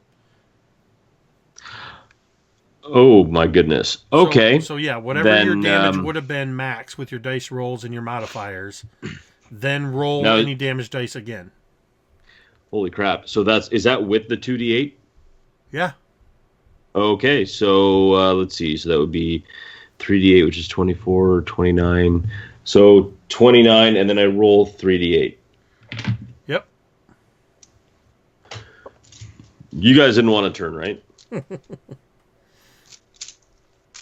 Holy freaking free holy. Okay, there we go. All right, here's another 3d8. Literally a fistful of dice. Yeah, indeed. 14. So that'll be 18, 19. That'll be 23 on top of that as well. So 50 lot damage. Okay. What exactly does it look like? What exactly does it look like when Vale comes out of nowhere with a power unknown to him and obliterates this first scorpion? As I pull out the rapier, and as it comes forward, I think only one individual would be able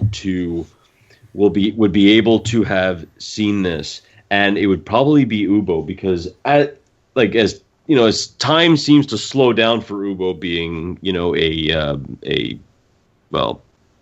turtle. Sorry, man, you're a turtle. You could see the light beginning to You could see the light beginning to travel up the base of the rapier's blade all the way to the top, and as it does it, it's not just a light as anyone would see. You actually see tendrils of vine, but made just of pure radiant light, circling around this blade, and finally as it comes in, it's just like this, a loud crack, as it would be just as Cole's thunder cannon, but it is something akin to just a pure light of just divinity that is just divine divinity that is just unseen, unheard of, and it's probably temporarily blinding in the evening light. It's like someone shoving a Polaroid camera directly in your face and like pulling the trigger. And as I think after Vale does this and he just obliterates the scorpion, I imagine because I'm so close, I imagine just head to toe, Ubo is covered in that black kind of scorpion blood, and just as he can see again, he just kind of is like, just kind of shaking it off, going, "Wow." And I'm sure Vale at this point is just like, ah, whew. Right, is that how you do it then? And then Salida says, "Quiet, you fool." Salida says, first she kind of stutters for a second. She seems completely just shocked at what she's seen. And then she just says, Don't get cocky, kid. That's 2 more. And she points over in the other direction, and they don't get the drop on you. You guys are able to hear them coming, but coming from the other direction come 2 more scorpions. And they don't even seem to see Cole. They don't appear to have any awareness of where you are. The first one is closer, coming in from a side that's going to put it on a track to head in toward where Ubo and Cole are, not Cole, Ubo and Vale are. And the other one is going for Berlinia. And it is their turn. And the one that gets closest to Ubo and Vale, it just skitters through, just knocking over small saplings, cracking things. And you hear its as its pinchers are snapping, and it actually simultaneously reaches one for each of you. Ubo, that is a 16 to hit. Nope, I have 17. I imagine it just kind of clings off of my shell. Yeah, it kind of clamps onto your shell and just can't get a purchase. You hear and feel that kind of, like when something's under stress, that kind of micro fissure fracture thing, just as it releases, and then it takes a snap at Vale for a 12, which I believe misses you. As it snaps at you, it just kind of comes in high with this other claw, and there's this, like, you feel the rush of it above your head, and it's loud in your ear as it in Berlinia, this one comes charging in at you, its claws snapping, the first claw snapping towards you for a 14, which with your mage armor is going to miss you. But the second one is a 23. So this first claw comes in almost like a feint, as it kind of does a double snap, just kind of right in front of your face. And as you kind of dodge out of the way a little bit, this other claw snaps onto your midsection. And you are going to take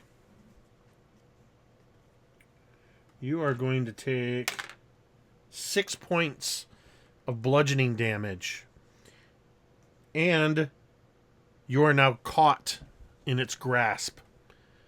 Your arms are not pinned. It has you around the waist, but you are essentially grappled.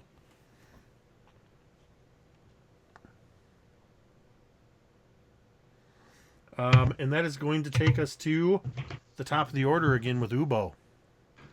I think that he wouldn't notice. I mean, he would be focused on the one that's right in front of him, unfortunately. And Jake, I'm going to use a prop here because I just happen to have this sitting next to me. Okay. So what I want to do, this is actually from Megan's game. I got it to commemorate a game I did with Megan.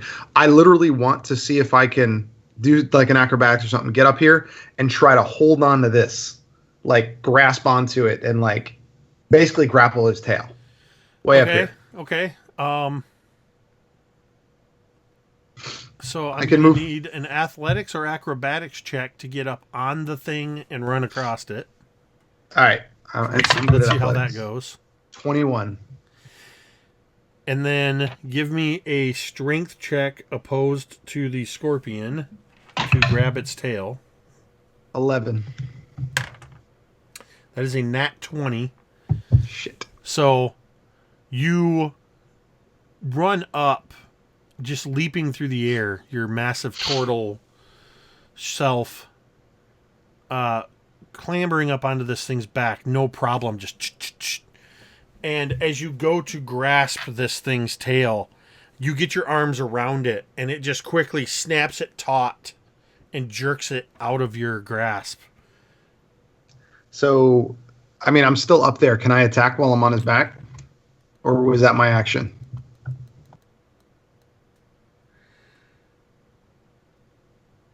I'd say it's probably my action. I think a grapple like that, I think that counts as an action. You know, Okay.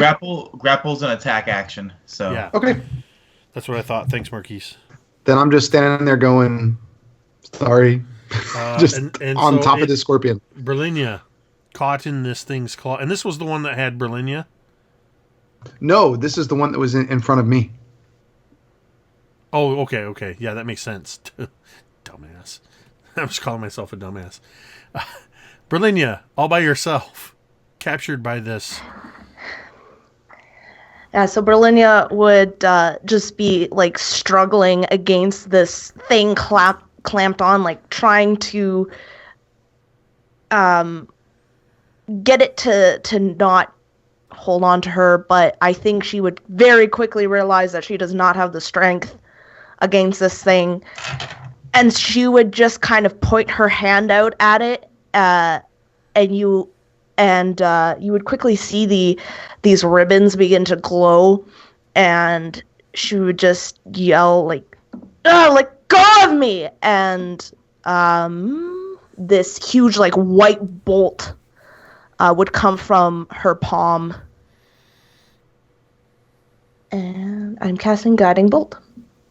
Does a 14 hit? I'm going to say... What are you targeting? This thing. I mean, yeah, I know you're targeting the scorpion, but are you shooting at the claw that's holding you, or are you trying to hit it in its main body? Its main body. And you rolled a what? A 14? That's going to miss. It's starting to get dark. The firelight, the shadows are kind of dancing around. You have, correct me if I'm wrong, you have dark vision? Yes. Yeah, you still got the firelights dancing around those shadows, and you just miss it. You see the thing illuminated as your guiding bolt blasts past it and disintegrates brush. Yeah, I could almost imagine it would kind of like jerk me to the side or something, just so that my arm misses it because it has a hold on my midsection. Yeah. And that is Vale.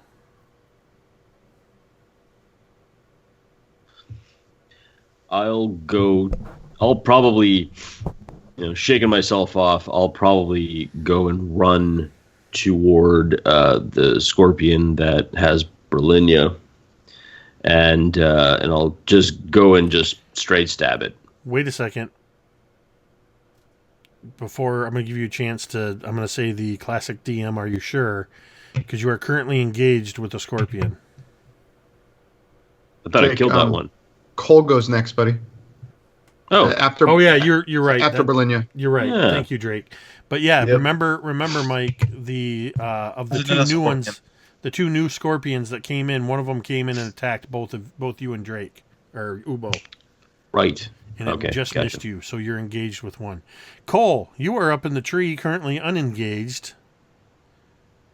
Solita has stayed over by the water catcher, and seems to be staying out of the fray. Did Cole? I imagine Cole. With Brilliant, she would have screamed. I imagine when she's picked up by the claw. Hearing the scream, she quickly looks over her shoulder through the trees and she sees a giant scorpion. She whispers to herself, Lady Doom, now is not the fucking time. And she turns around. She lets go of the ammunition in her hand. You see the blue runes crackle across the surface and it's sucked back into the barrel of the thunder cannon. She props it up on her shoulder, takes aim, looks down the barrel all the way to where the scorpion is.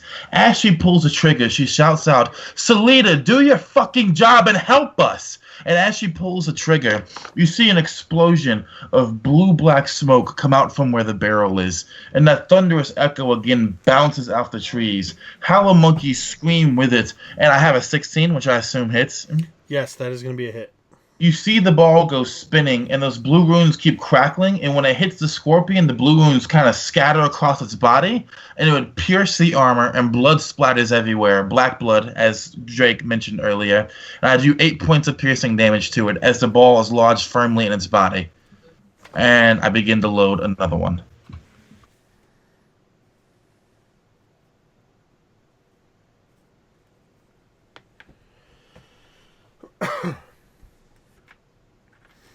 All right, now it is Vale's turn. You sure? So Yes. I'm going. Hang No, on. it wasn't. I had to double Yeah, check. okay. All right, so then I instead will attack the scorpion that I am currently engaged with, and I will strike.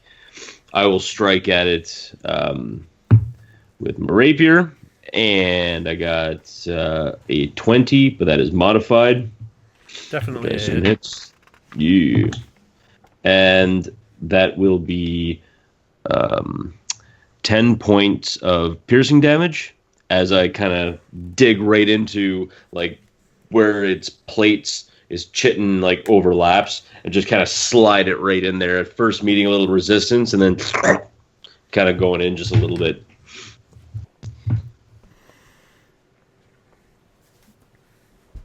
All right.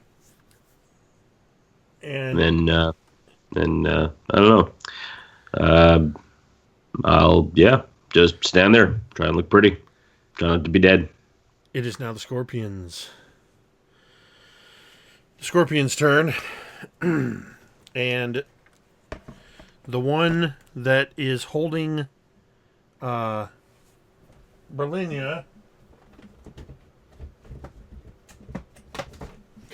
Sorry, just referencing something real quick. Need more space to have this set up.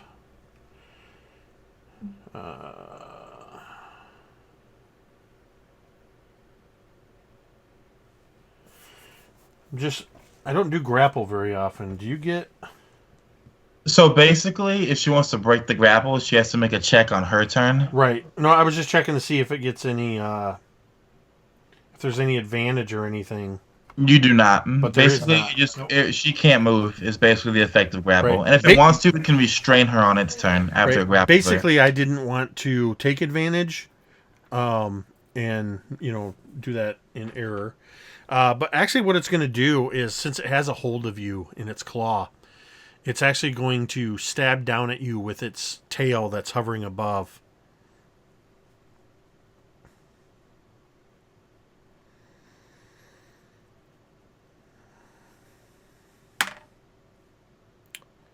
And that is a 13 on the die with a +4 is 17, which hits you.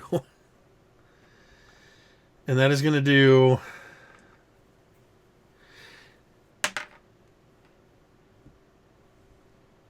7 points of piercing damage. How much damage did you take the first time? 6? Yeah, Okay. it took 6. And you just took 7, so you're still up. I need a Constitution saving throw.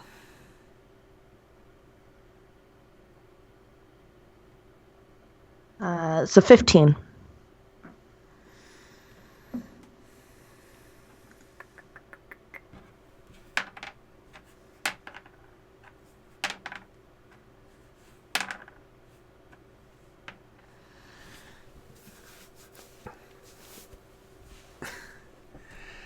You, as this scorpion tail and its stinger shoots down out of the flickering darkness, it pierces into your side, and you feel the stinger dig into you.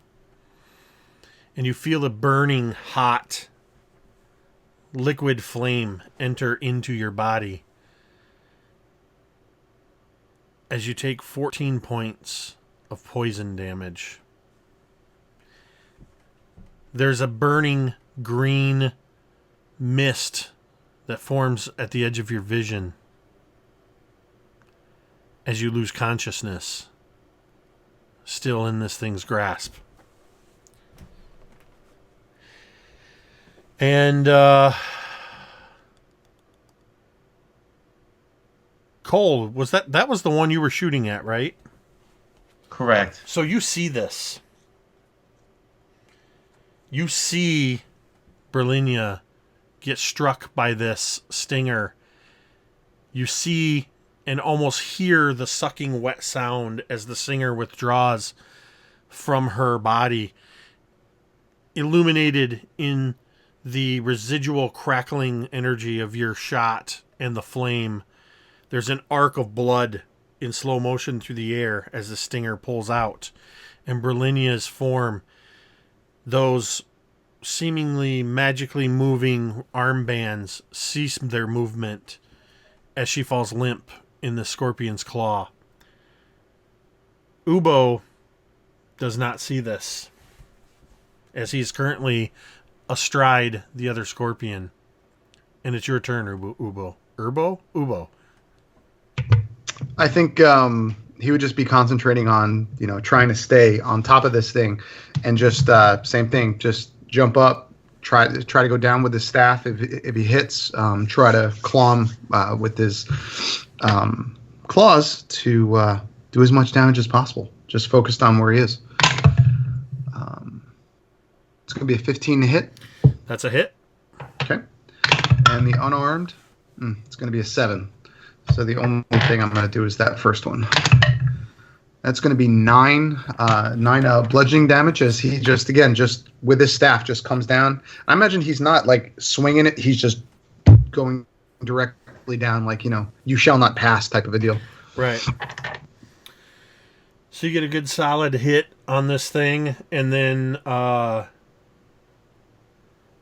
Berlinia, I need a death saving throw.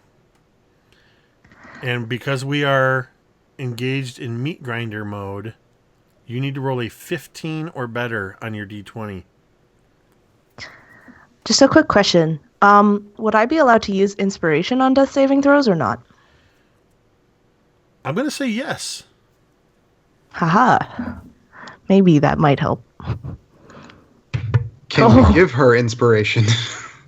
I am using an inspiration. Oh. What did you roll?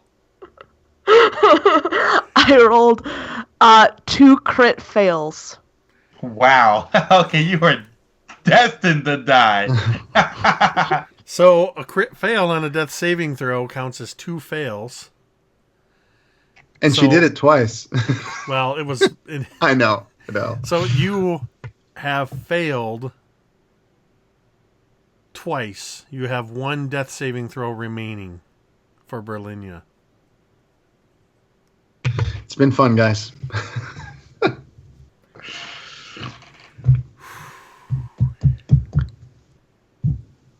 Kill it. It is Gunslinger Cole's turn.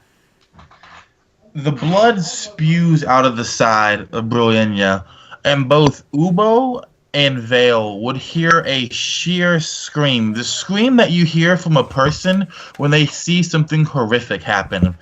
Cole doesn't naturally know why she screams like this, why she screams Brilliania's name like this. But it's an instinctual feeling, almost a spiritual feeling, as she lets go that cry. And she pulls the trigger again. But her hand is unstable when she pulls the trigger. I rolled a 10 to hit, which I know doesn't hit. And the cold feeling inside of her And the fear she has and that spiritual feeling blossoming and filling her veins with ice just makes the ball go whizzing into the trees, and you just see bark after piece of bark go flying into the sky as it goes basically veering way off direction.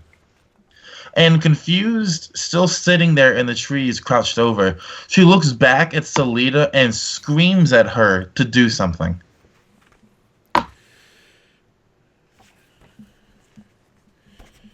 And In my turn.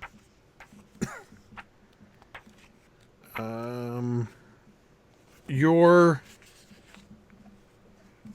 just trying to find the stat block real quick. As you scream this in the echoing thunder of your missed shot,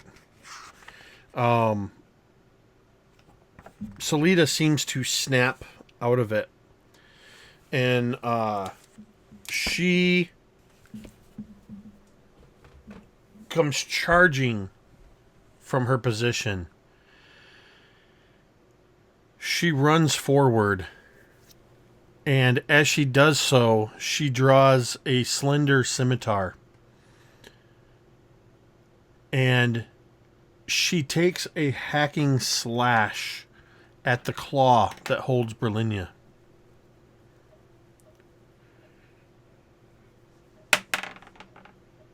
And I don't know if you guys can see this. Well, I don't want to show you my stats here. I'm going to carefully pick it up. This is what Salida just rolled. That is a critical hit. And, crap. What does a scimitar do? 1D. I think it's 1d8. 1d6. No, I think it was 8. So I think it was 1d6 slashing. It's a d6. So Come on, guys. Go with me here. And okay, so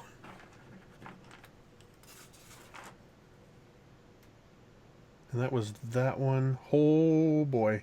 Okay. She doesn't kill the scorpion, but she does 25 points of damage as she charges in. And wait, that's not right. 15, not 25. Sorry.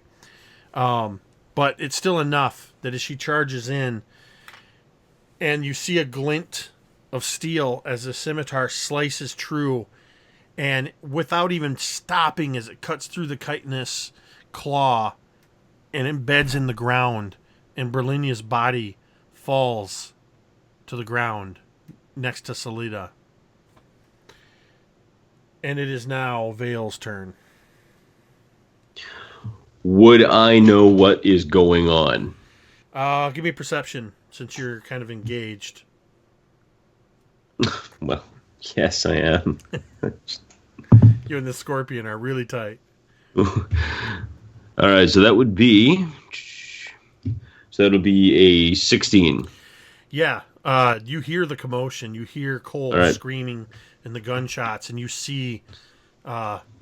kind of at the last second as you look over is when you see Salida cutting through, and you notice Berlinia's unconscious form collapsing to the ground. At the risk of an opportunity attack, I am going to run over to Berlinia.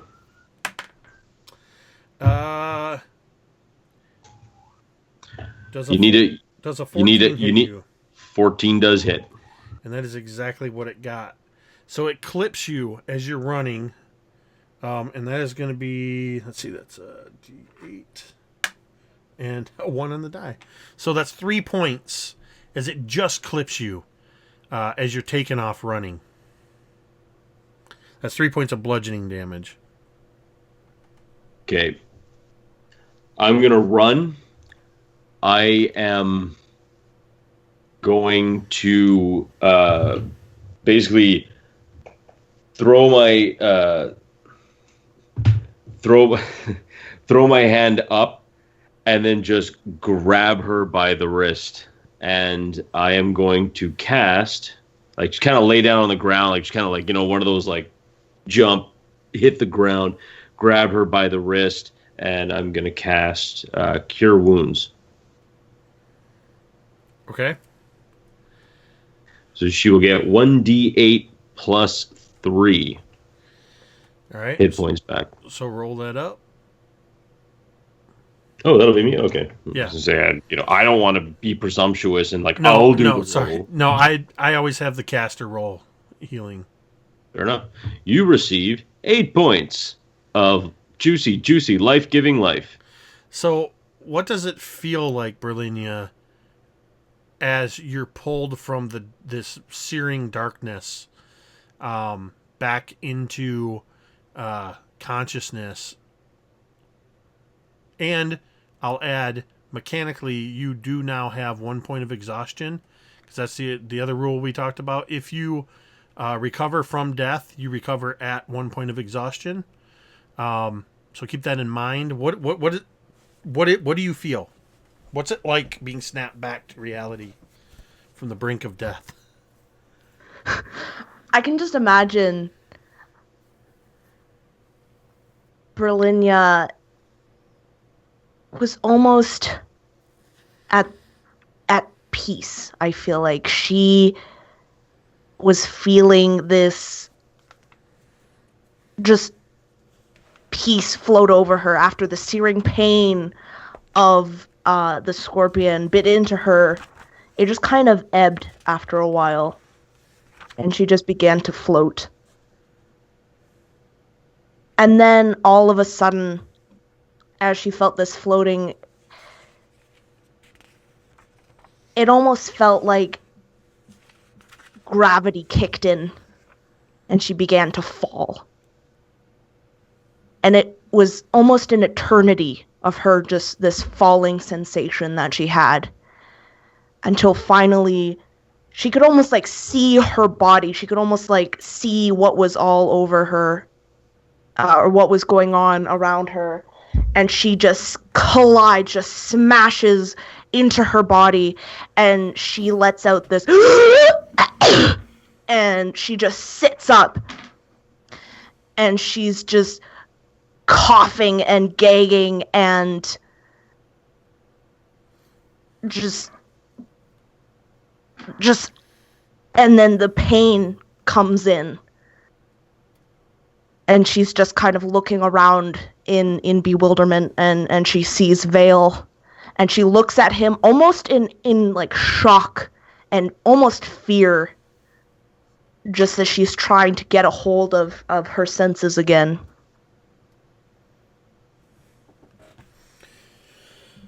And I just lost my pencil. There it is.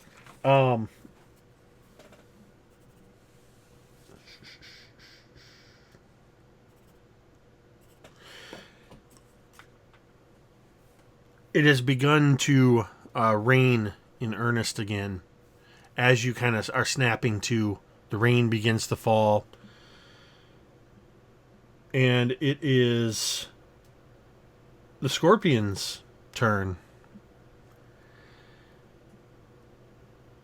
The Ubo, the Scorpion that you are currently astride, is going to attempt to strike you with its stinger.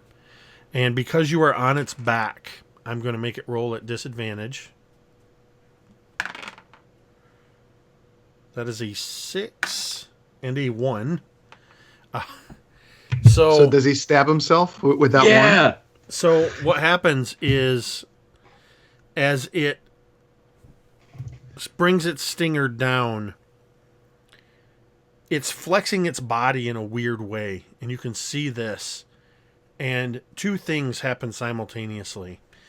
As it flexes its body, you can see that its chitinous shell kind of separates a little bit, exposing some of its internal flesh.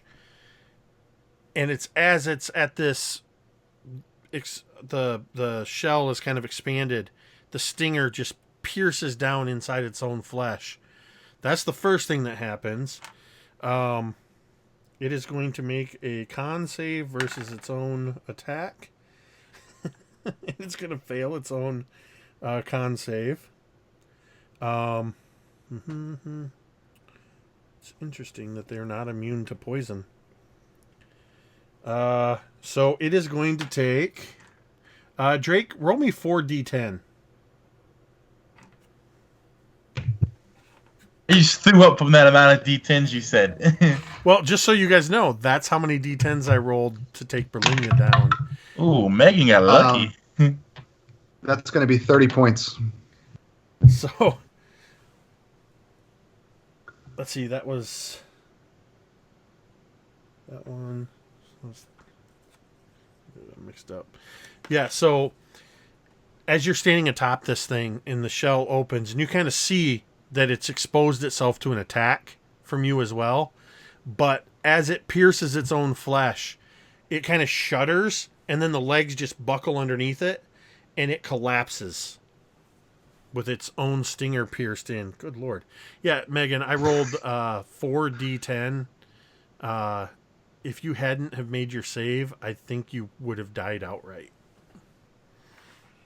And I wasn't pulling any punches. As tempted as I was, I stayed with the math. All right. So what about the other one, right? The other one's got to go, right? This one, Ubo, it attacked you and it killed itself. And then the one clawed remaining one is actually going to, with its remaining claw, is going to take a swipe at Salida since she's the only one standing. And it's going to hit her. And she takes 9 points of bludgeoning damage and is grappled by this thing. You see, Cole, this thing's claw shoot over top of the prone forms of Vale and Berlinia and grab a hold of Salida. And it is Ubo's turn. How far away is this scorpion from where I am? Probably about 25 feet. Okay. I can go 40 in a turn, so I'm gonna go over there, and I am going to same thing. Just see if I can hit it with my staff, and if so, we'll do some more. That's a 17 to hit. That is a hit. All right, I'm gonna use my last key point to do flurry of blows to do 2 more unarmed attacks. That's a 12 and an unnatural 20. So the first one misses, the second one hits. All right. Then that is going to be 4, 7. So that's going to be 11 damage. As he just comes in again, just whacks it with the staff, and then again in this move that looks like he's done a million times, just very gracefully. As he turns his staff to the left, he just comes across with his claw, just trying to just open it up. Rain pouring down. The fire crackling and sizzling, but not dousing under the rain. You see, Berlinia, from your prone position, Ubo charge in, seeming out of nowhere, landing next to you, and lands a couple of fierce blows against this thing that holds Salida now. As you kind of lay on the ground near it, within about 5 feet of it, what are you going to do?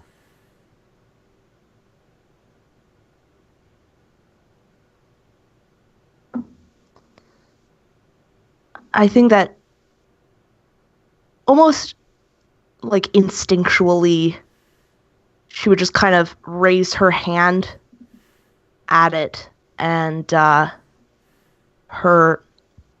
don't think she even kind of knows what's going on right now. This is all just very reactionary, and she's gonna try to cast Guiding Bolt on it again. All right. Now, if I'm prone, is that at disadvantage or? Yes, because she's also within 5 feet of it. It's a ranged attack, right? Mm-hmm. Yeah.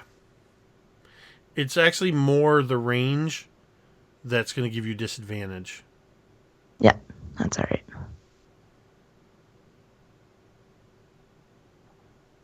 All right. So I used I used a point of inspiration to get 24. So it just turned into a regular roll. Yes. Right. Yep. Okay. So yeah, that definitely hits. So roll up the damage. That is 12. 12 radiant damage. And the next person who attacks it has advantage. I think. And the next person to attack it is going to be Gunslinger Cole. Even though Cole has advantage, I'm using a point of inspiration on this because of the thematic to it. Seeing Brianna come back alive, it's like that cold feeling in her turns to relief, and that relief instantly turns into a burning, flaming hatred inside of her. Her normally yellow eyes actually begin to turn a blood red from the outsides going in as her heritage begins to show itself fully. And she screams again, and when she screams this time, there is something vicious, a second voice screaming along with her, is deeper, disgusting, more horrid, more infernal. And she pulls the trigger this time, having not even realized she had loaded the gun again, and the bullet goes flying back out. And this time, the runes that cover it are glinting, along with the blue, a bit of red as well. I got an 18 to hit with the inspiration / advantage for 11 points of piercing damage. Go ahead and tell us how Cole kills this one-armed scorpion. So imagine the scorpion's like moving back, like shaking its body from the guiding bolt that hit it in the face. And from Brilliant's point of view, imagine the scorpion's face with the mandibles and the 8 eyes. Now imagine that entire head concaving in all at once as the thunder cannon bullets hits it, dead square in the middle of the face. All 8 eyes and the mandibles go into the body, through the body, and you can see a clean hole to the muddy ground underneath it, and then blood just explodes outwards from it as it shakes a final time and then lolls over to the ground, destroyed. And as it collapses and the tension in its tendons releases, and Salida kind of drops out of its grasp, she hits the ground and does kind of a tumble roll, comes up with her sword off to the side and looking up, and she glances up over at you, Cole, and she says, "Tomorrow we will renegotiate my fee." And we're going to end there. Oh my gosh, I thought I killed Megan. I was just, especially when you critically failed that death saving throw, I thought, oh my gosh, in the first combat. My heart and I pre-rolled just to see what I got, like, for my next death saving throw, because I couldn't stand it, and I failed it.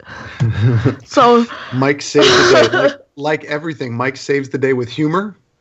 Last session, healing this session. Mike, you're incredible.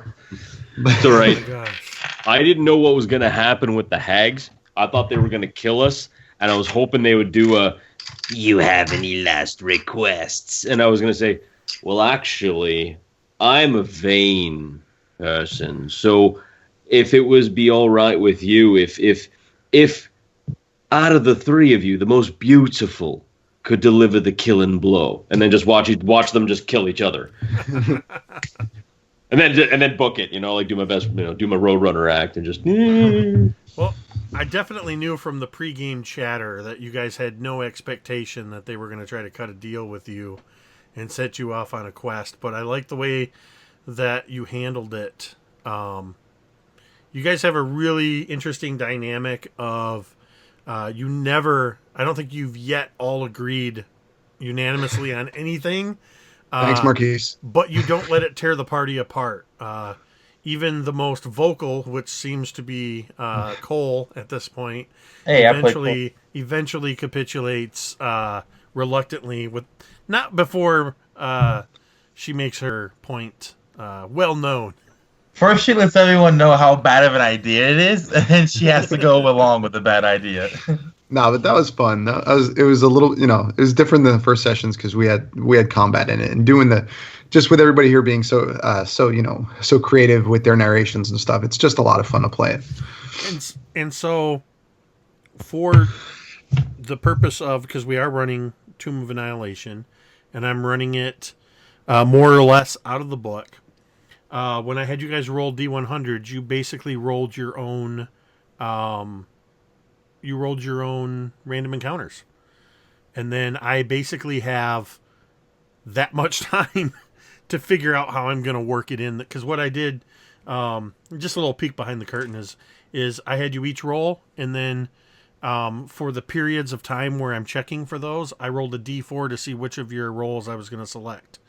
And I'm not even going to go into the depth of this random encounters, but of every 5th edition setting and module that Wizards has put out, I think this is the best random roll chart for the region because there's so many variables included in it. It is phenomenal, and it makes it easy for me to pick whatever was rolled and have it make sense. Because, random encounters are kind of iffy, especially when you're running a campaign. It can seem kind of rote and just, I don't know. They can get boring really quick. So we're going to be playing with some variations of that. So we kind of left on a little bit of a, at the end of the combat. So we'll do that kind of television. It's now, a little bit after the fight when we pick up again next week, which will be part 2 of, in case you didn't catch my pun early in the session, our 2-part Christmas special, How the Grung Stole Chultmas. Hate you. Jake, I don't think there's somebody better with puns than you. I think it would be weird if you didn't have puns. But gentlemen, on that note, I'm sick and I need to go to bed because I have to go to work tomorrow. So thank you, everybody.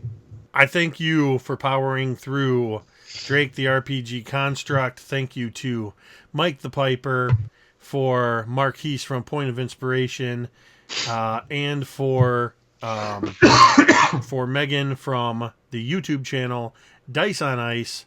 Thank you everybody for watching. This has been MTD&D, Chult of Personality. I'm Jake from Mini Terrain Domain.